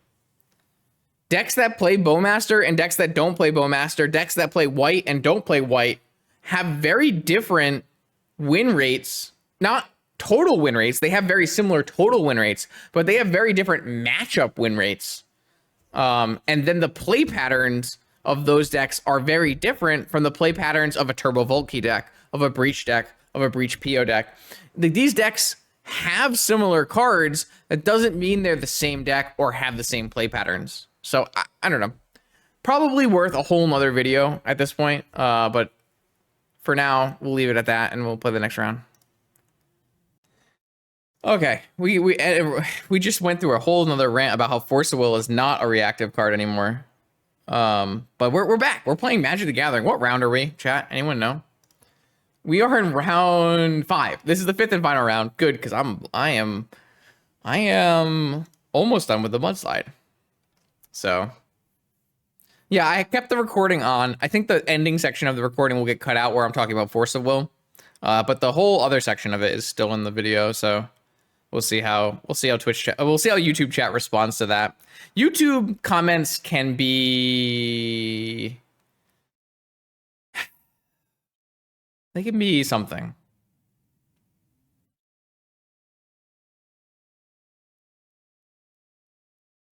I think that Eternal Magic players are super allergic to new cards being good in their format. They want new cards to be role players, but they don't want them to shake things up. They don't want to become part of the format. They want them to just be, you know, Karn Scion of Urza in your sideboard for the grindy matchup. That's not how Magic works. New cards enter all the time and they influence the game. That's a good thing. That's how you separate yourself from like messes of formats. We won't go into those. Okay, people will yell at me if I go into those. This hand's good though. Keep. The idea that you keep an unchanging deck for the history of time is both a fallacy and not actually a good thing.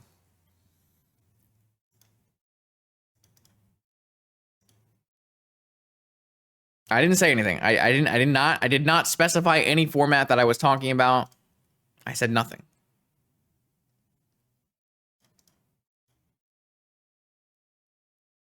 Man, I wish I had one more mana so I could tinker. Guess I'm just gonna Ancestral.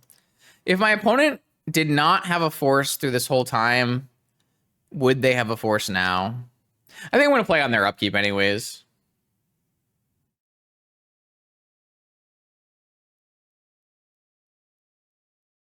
Well, Island represents Flusterstorm, right? Not me.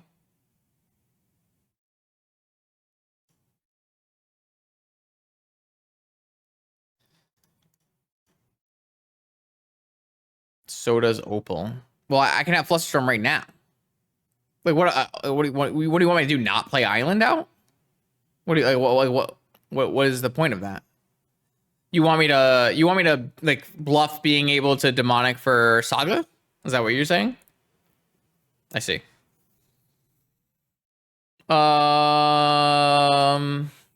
That's valid. I actually think I sequenced the wrong way too. You should always sequence Opal first. Opal, Mox. Wait, I know my opponent's on Lurrus Saga. Okay, I think Ancestral running in their upkeep is definitely correct against Lurrus Saga. They can have upwards of 4 negations.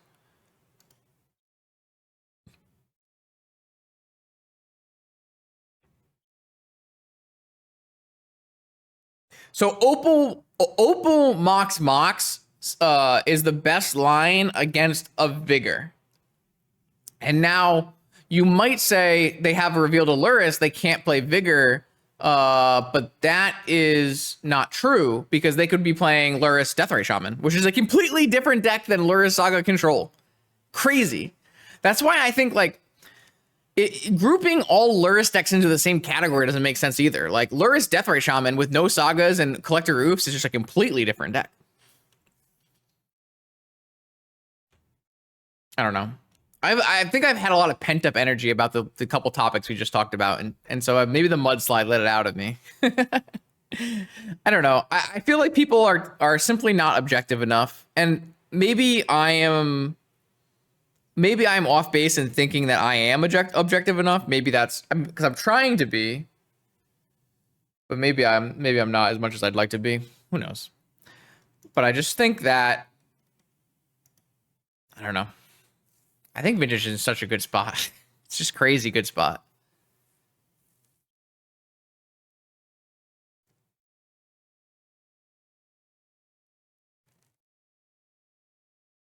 Oh, this is the broken card. This is the card that counters everything right now because Magic Online is broken. Well, if they play Force Backup, it's pretty bad for me. Looks like they don't have it. It's Pedal afterwards. And then Demonic? Seal of Cleansing. 2 cards in hand, hit Jet. This is all fine for me.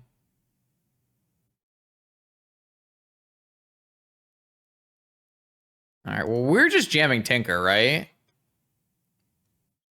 I guess they could have had a negation the whole time or drawn a negation for turn.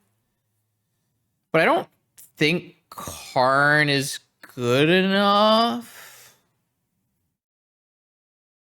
And Tinker probably wins on the spot.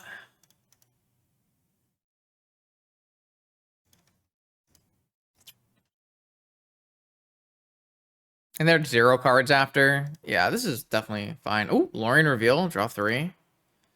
Top, it's a good one too. Looks like we're probably just gonna win from here then. Playing Dress Down. I think playing Dress Down is worse than playing top and drawing through Dress Down.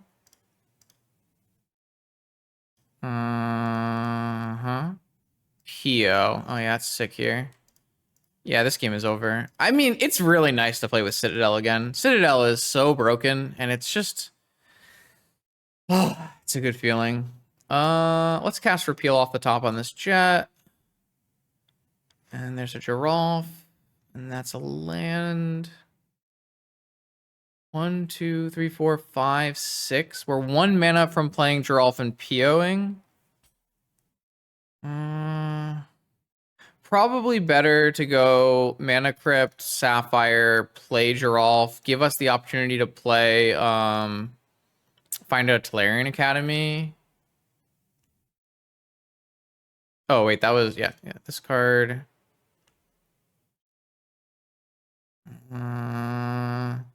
Don't think we need to play land off the top when we don't have to yet. Second draw through that. I mean, they can't ever win from this scenario anyways, unless they had like a Vault Key, which their deck typically doesn't even have anyways. Oh, this is down to 2 life. All right, we can do that. All right, we're going to win the game from here, so...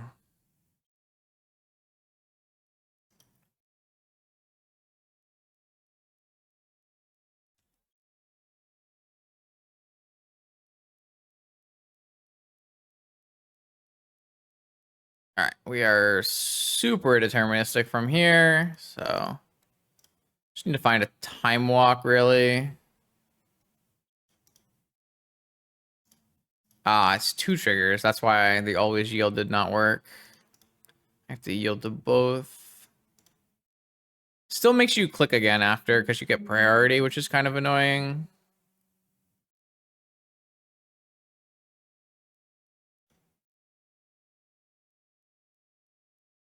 I think we just have a deterministic Citadel kill from here, right?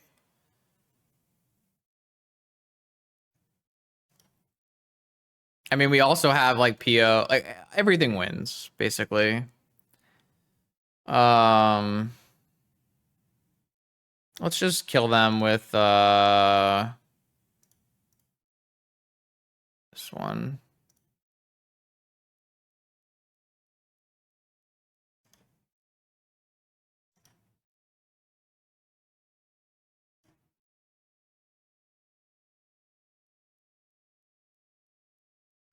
Don't even have to take a time walk. Opponent said, got you right where I want you. Somehow I don't believe you, opponent, but I'm going to 20 ball them here with Yogwill.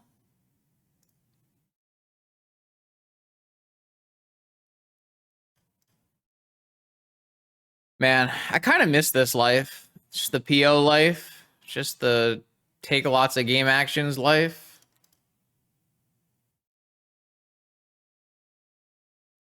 Any IMAC PO emotes in chat? Any vintage gamers?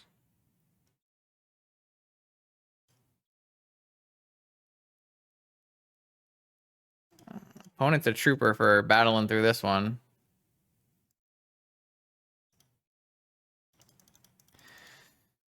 Ooh.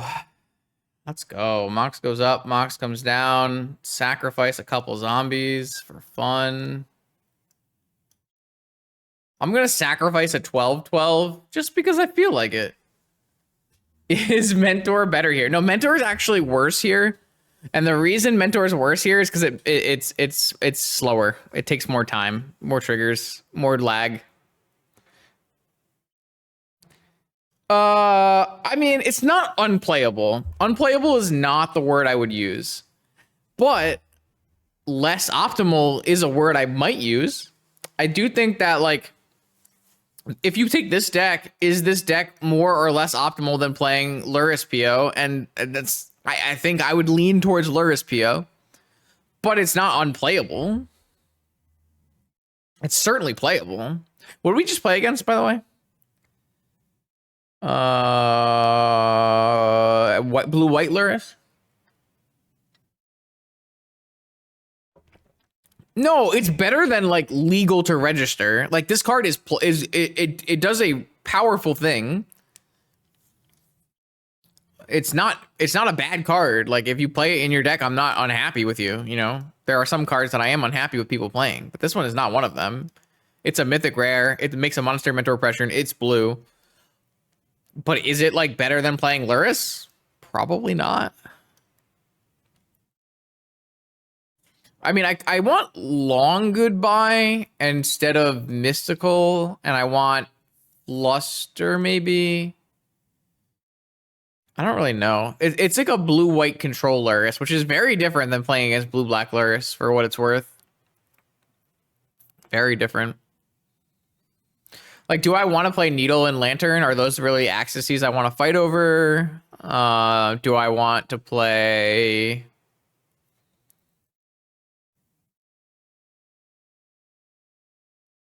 Do I remember what mocks they had? I can find out.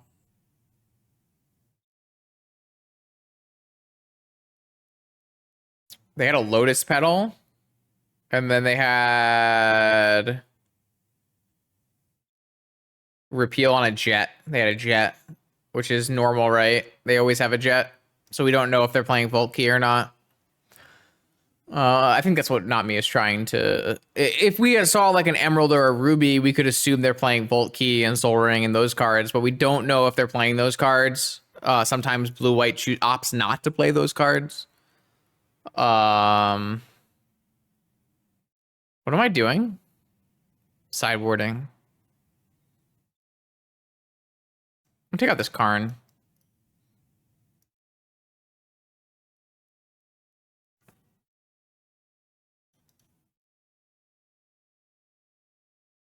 My opponent said lame. I wanted you to walk and attack for 1,000,000. Right. Yeah, there's no... Yeah, obviously there's some downside here to sideboarding out Karn because we don't know exactly what they're playing. But would those decks play Lavinia? They can. That's like... There's so much room to maneuver inside of these archetypes that there's no like prevailing... I mean, there are prevailing trends, but it's not like 100%. Like, if they're playing blue-white, they have to be playing Lavinia. If they're playing Esper, they have to be playing Lavinia. Or maybe they don't play Lavinia. Like,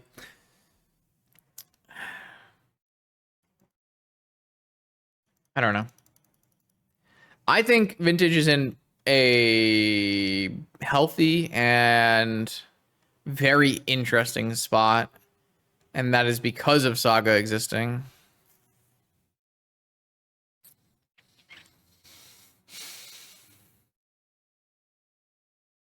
You're not. That's just a false statement. You're not limited to 3 colors. We have seen multiple successful Lurrus Deathrite Shaman decks, which are bug colored. We have seen multiple successful Lurrus 4-color decks with red.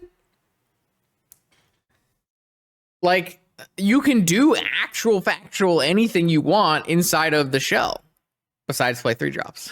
What do I want to do here? I don't know if I need to hold up Flusterstorm. Yeah, Red and 6 is the big one you want to play red for. I mean, I don't like it, but I think it's worth saying that I have an what is the word for like a thing that you have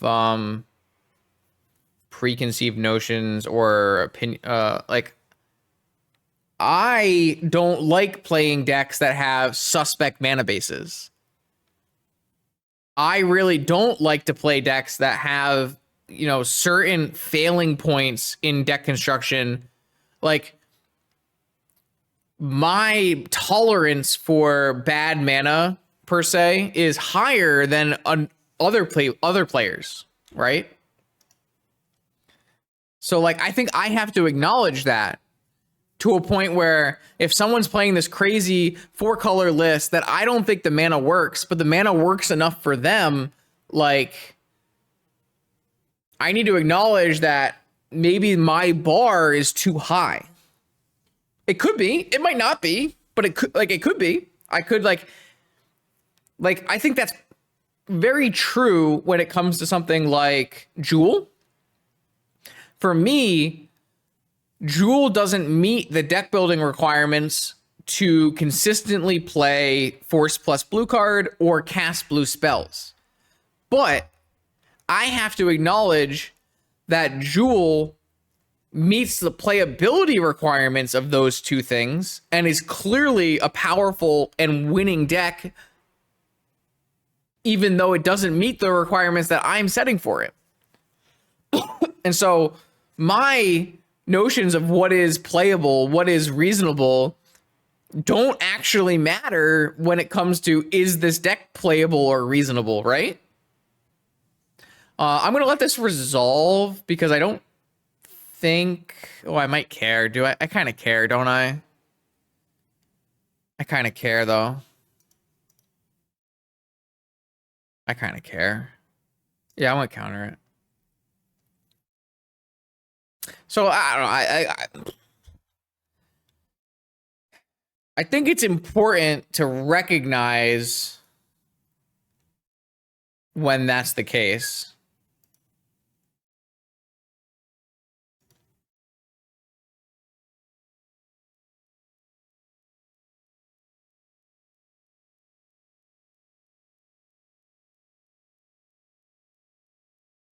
They just have a force here. So they didn't care about resolving Stony Silence. Or they were playing around negation. Interesting.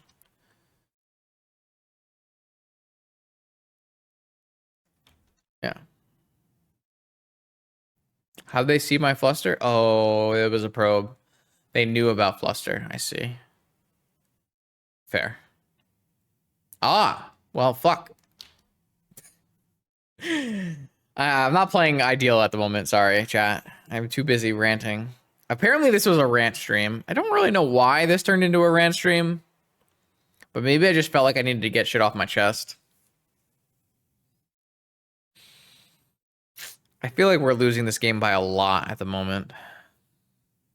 Mudslide gaming. Mudslide gaming.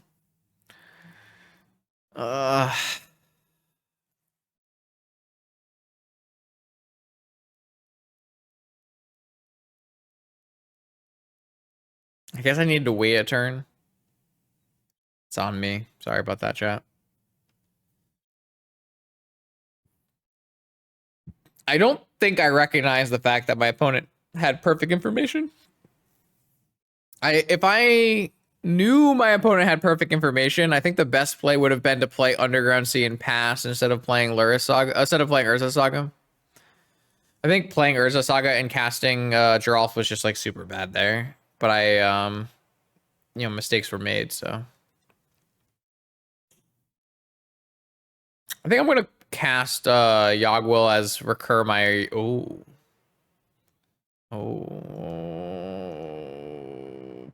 What do I do now? I mean, I can't cast multiple spells in one turn with this card. I just don't have the... I don't have the ability to do that. This is like a spot where it's definitely worse to have this than Mentor. Though I guess, theoretically, I might not have white mana. I mean, definitely wouldn't have white mana, actually. Well, not definitely, but probably wouldn't have white mana. I mean, if I Yogwill into a Soul Guide, at least I get rid of the Soul Guide. They don't draw a card.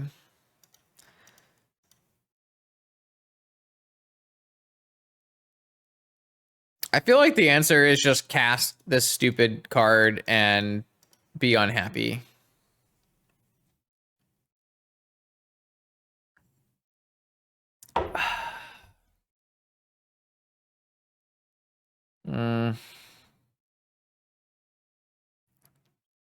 Force as well. We're just too far behind in this game after my opponent resolved Ancestral and we forced Stunning Silence. I wonder if we were just like not supposed to force Stunning Silence.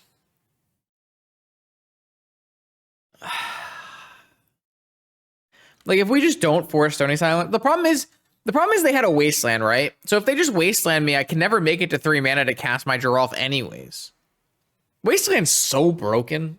Oh my god, Wasteland is just unbelievable.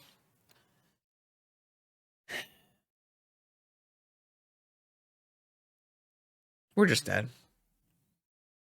I will say I don't think I played this game very well, and we all know why.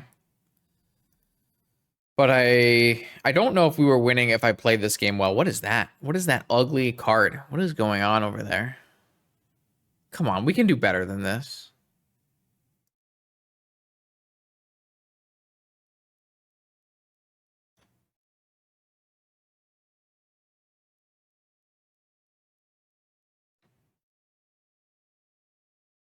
Yeah, this game is my fault, but I also don't think we would have won if I played correctly. But it is bad play. I think it's always important to note when you are the reason, or me. I mean, I am the reason I lost. But if I wasn't the reason I lost, would I still have lost? Yes. Whatever. Anyways, I'm gonna run this into a Soul Guide. I mean, they have 2 5/5s. What are we doing here? All right, let's go next game. This game is not fun to play anymore. This game is not fun to play anymore. Blue white, like Stony Silence, blue white. We saw no Underground Seas. Do we want a Soul Guide Lantern? Is that the game we want to play? Do we want to like swap an Opal out for a Soul Guide Lantern? Is the Soul Guide Lantern more important than a Needle? Probably.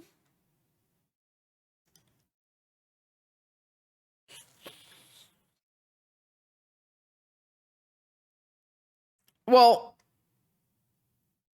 it depends, right? Like if they're blue-black Lurrus and they're centered on Vault Key combo, then you know there's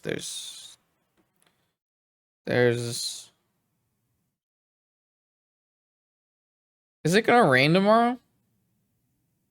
I wanted to walk to my haircut. I'm finally getting a haircut, chat. I don't know if you noticed. Probably not. This is the most hair I've ever had in like 15 years. Maybe. I can be emo. Hold on. My hair goes in my eye right now. Does that show? I can't see. Hold on. Look at this nonsense. It's in my eyes. It's horrible. Ugh. All right, if it's finally going away. That's all I can say. Nick says it looks good, but I don't think she can be trusted, you know? I think she's biased. Just saying. I think she's biased. I can't. Chat, should I cut my hair back to normal? Tell me the real truth. What am I doing? Am I keeping this? Grow it longer? No, I can't. It can't go longer. It's too much work. I have to like comb it and like it's too much work.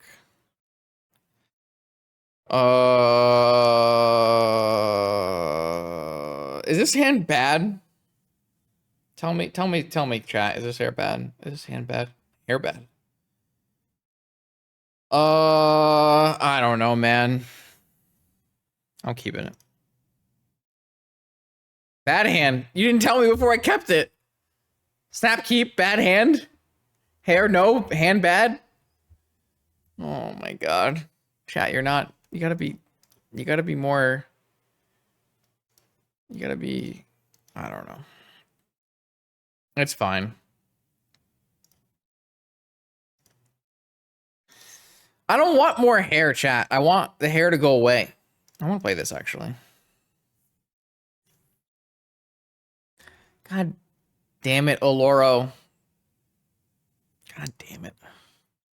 It's okay. This hand has basics and counters and spells. So can't be that bad. Right? What if they play Stony Silence? Are we bad? No, we got 2 basics. Soul Guide Lantern. I don't care about that card.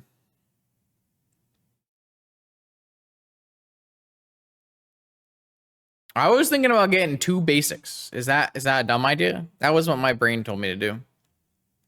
Do you hate that idea, not me? What are you trying to protect? You trying to protect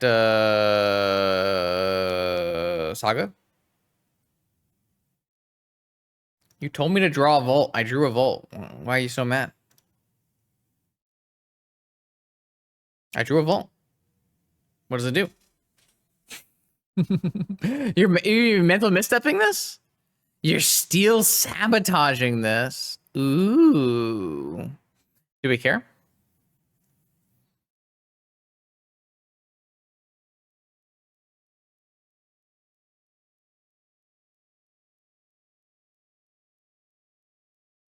I mean, we kind of care. We kind of care if we draw PO, we care. But also they have Ancestral in their hand, like every time, right? Or no? We have a dress down. Saga not a problem.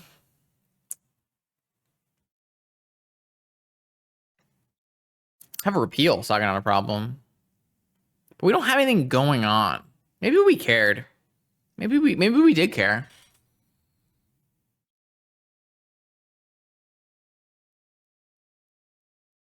Damn, I am not in a state to play this match of Magic.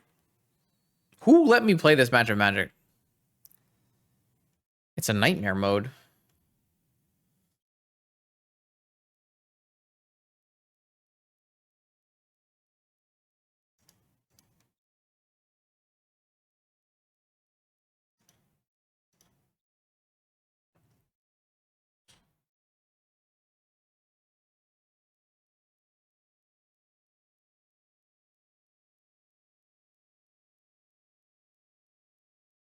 I was gonna play 2 leagues where this is there's no shot. I need to make dinner. That's what I need to do. I need to put food in my system. I think I want them to put 6 mana into constructs, and then I'm gonna dress them down.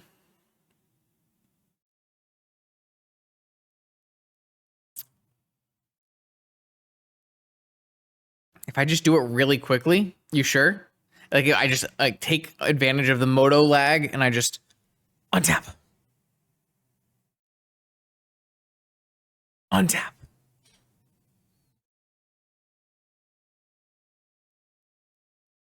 I have a Spell Pierce covered, which is good.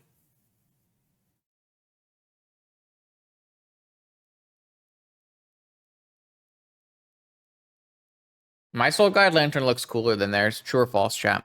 If this statement is true, type 1 in chat. If this statement is false, type 2. Just trying to see something here. 2? 1, 2, 1, 2, 1, 3, 2. Really? Y'all like this one better? What the fuck is wrong with you? What are you doing?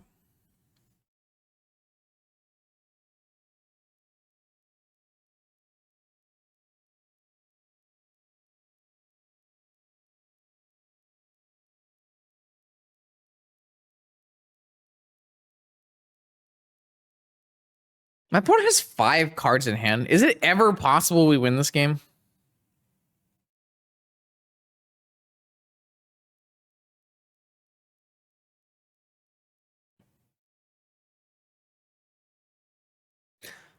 I can't, like, tell them to play faster because I'm down 8 minutes.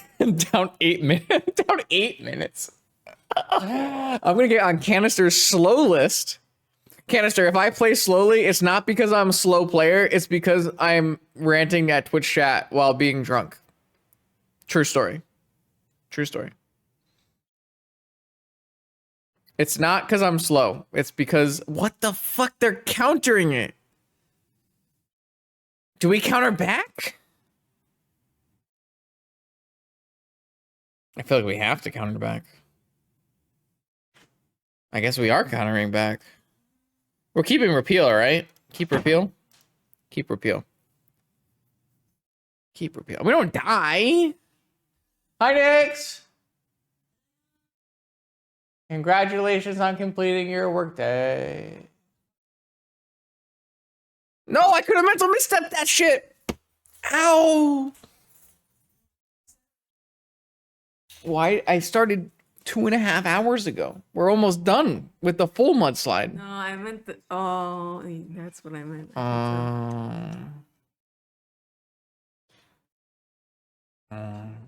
Nix, I'm really drunk. I could tell when I walked in. It's because I haven't really eaten today. I pulled a U. What am I doing? Don't be me. Don't forget to eat. Okay. I'm gonna make myself one. You can. Though I threw out the rest of the heavy cream because I don't know how good it is. It's been in there for a while, yeah. I put it in this drink though. Oh, good luck. It's okay. My stomach is not great. Not great. I don't even know what's going on anymore. What am I even doing? Watch the what? Watch the stream? Wash the shaker. Wash the shaker. That is true. You do have to wash the shaker. True. What am I doing? Pass? Pass.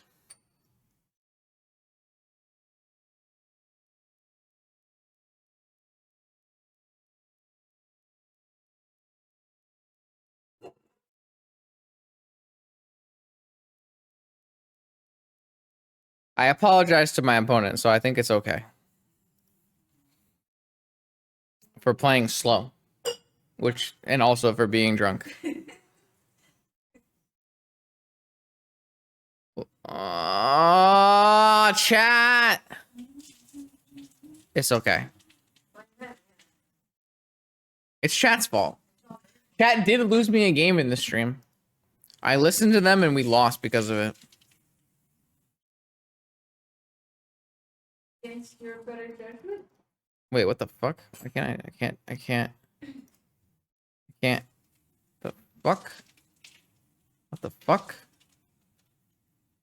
Oh, I don't have enough lands, man. And I can't even untap anymore. Oh.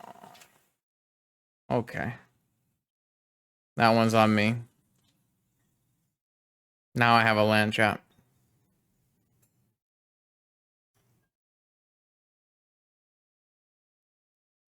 They let it go?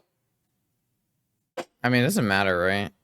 They have the freaking one Soul Guide Lantern for my one Yawgmoth will. They were fucking ready. They were ready.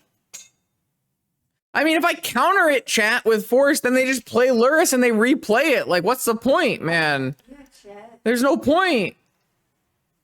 No, I still can't. Oh, I don't have a blue mana. Oh, there's no print at all, so I'm just gonna babysit it. There. Oh! Warning! I don't know how much Bailey's is left. I think there's not much left. You should check first. Yeah, see how much Bailey's there actually is, because it's the big bottle, but we're almost done. Man, should I even make it? I don't know. I'm just letting you know before you make a mudslide and don't have enough Baileys for it. I need to buy another big bottle. There is one single shot left. One shot?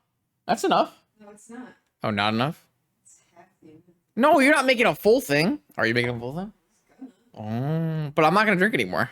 If I drink more, it's I a... can drink one mudslide. No, you can't drink one mudslide. Yes, I can. Chat, what do I do? Chat, what do I do?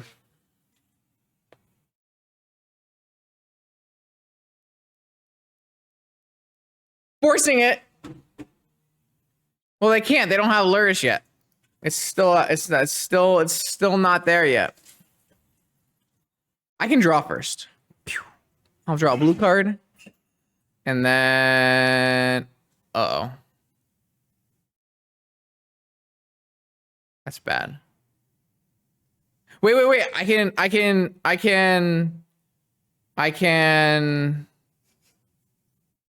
oh, I don't know, man.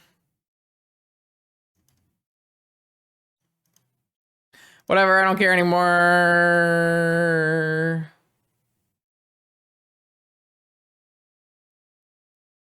Maybe they'll force back, and then I play Volkey, and they die. Yeah? Yeah? I think it's happened. Oh, I fell into my trap card.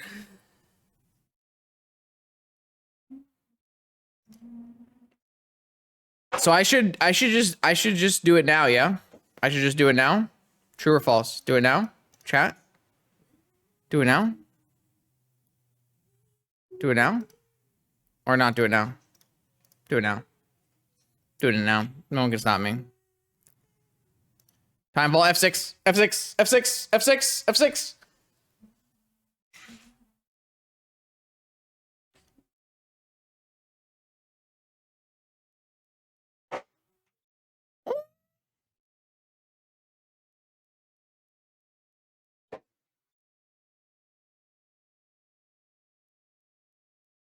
No, time walk. I can't time out, chat. I'm built fucking different. I've played this game on this platform for years. 4.5 minutes. Even if I was blackout drunk, I'd be able to do that. Oh, never mind. I lose. Fuck. Well, they top decked a Seal of Cleansing, by the way, chat. My life is hard. Thank you for acknowledging that.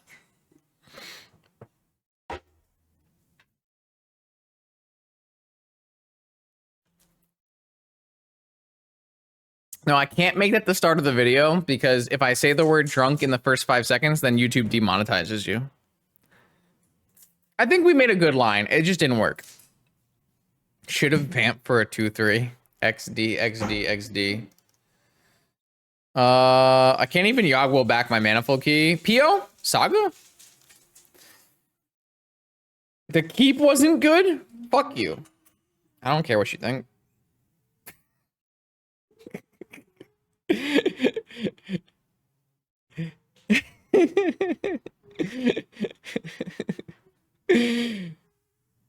They're just gonna play Lurrus and they're gonna loop Seal of Cleansing. I'm dead.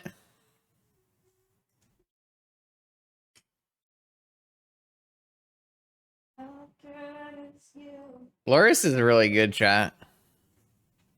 What if I draw my second Manifold Key? You think I win? Do I win? I can draw Pio here. No, I can't draw Pio here. There's a Lavinia in play. I can draw Concede. Shut the front door. Tell me. Oh, yeah, I went 3-2, right? It's fine. I feel like that's acceptable. I sure hope that's acceptable. Empty ice tray. Don't talk. There's 2 ice trays. Use the second one. Okay. One of them is not empty. It has 3 pieces of ice in it, which is enough for 1 drink. True or false? Half a piece of ice is different than 3 ice. There are 3 ice in it. No. Oh my god. Chat, trust me, there was 3 pieces of ice in this ice tray, which is 1 drink, which means I don't need to refill it. True or false?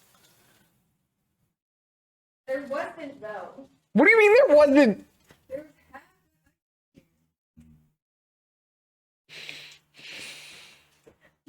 Chat's gonna agree with me. Why are you asking chat? Chat is gonna agree with you. Chat is so pro Nix and anti Justin. It's so fucking true. That's so true. It's so true. It's just true. Okay, recap. What did we learn today, chat? Chat, tell me. I'm gonna ask you the question, and then you tell me the answer. Chat, what did we learn today from our Outlaws of Thunder Junction, Geralf of the questionable name stream?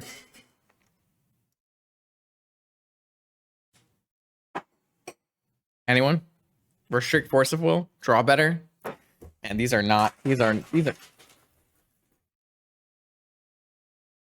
I'm trying to make content. Okay, all right. I will tell you what. After Nick stops shaking the shaker, I will tell you what I think. All right, what I think is this card is probably the best version of a 2 and a blue PO creature that exists. True. I think that's true. This card is better than Chrome Host Seed Shark. It's better than Forensic Gadgeteer. It's worse than Monastery Mentor. But it is blue, and you can play multiples of it, and it does function in a similar way. I do think we didn't have enough ways to make it good outside of the normal stuff that was going on. So you do probably want to play maybe a third Sensei's Top to try to like up the ability of it. Maybe you play 2 copies of it in a third Sensei's Top. Maybe that's a better split. I don't think I would ever yell at someone for playing this in their vintage deck. I think this is a vintage level card. It functions well inside of the vintage shells. The problem is it's not Monastery Mentor, and it does not do all the same things that Mentor does, and has the vulnerability of being legendary. Legendary did not come up very much in this stream, but I could see it coming up because Caracas is heavily played in the current format. But again, as Not Me has mentioned, the biggest problem with this card is it doesn't get to be played inside of Lurrus, and I'm pretty sure it's just worse than playing Lurrus. And that actually just becomes true for so many cards. I actually think that the Lurrus Deathray Shaman deck is better than playing Bug. It's better to play Lurrus than it is to play Oko. It's better to play Lurrus than it is to play Tinker Citadel. It's definitely better to play Lurrus than it is to play Geralf of the questionable name. So that's how I feel.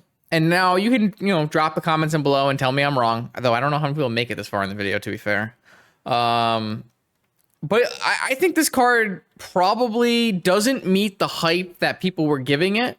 But I don't think it's as bad as I probably initially gave it credit for. And that's it. That's the whole stream. Thank you for watching. If you want to see more content like this one, we have more Outlaws of Thunder Junction videos content soon. There are a lot more cards that I want to try out. Chiefly and namely the bird. The Slick Shot Show Off. Bird Wizard. And also Satoru,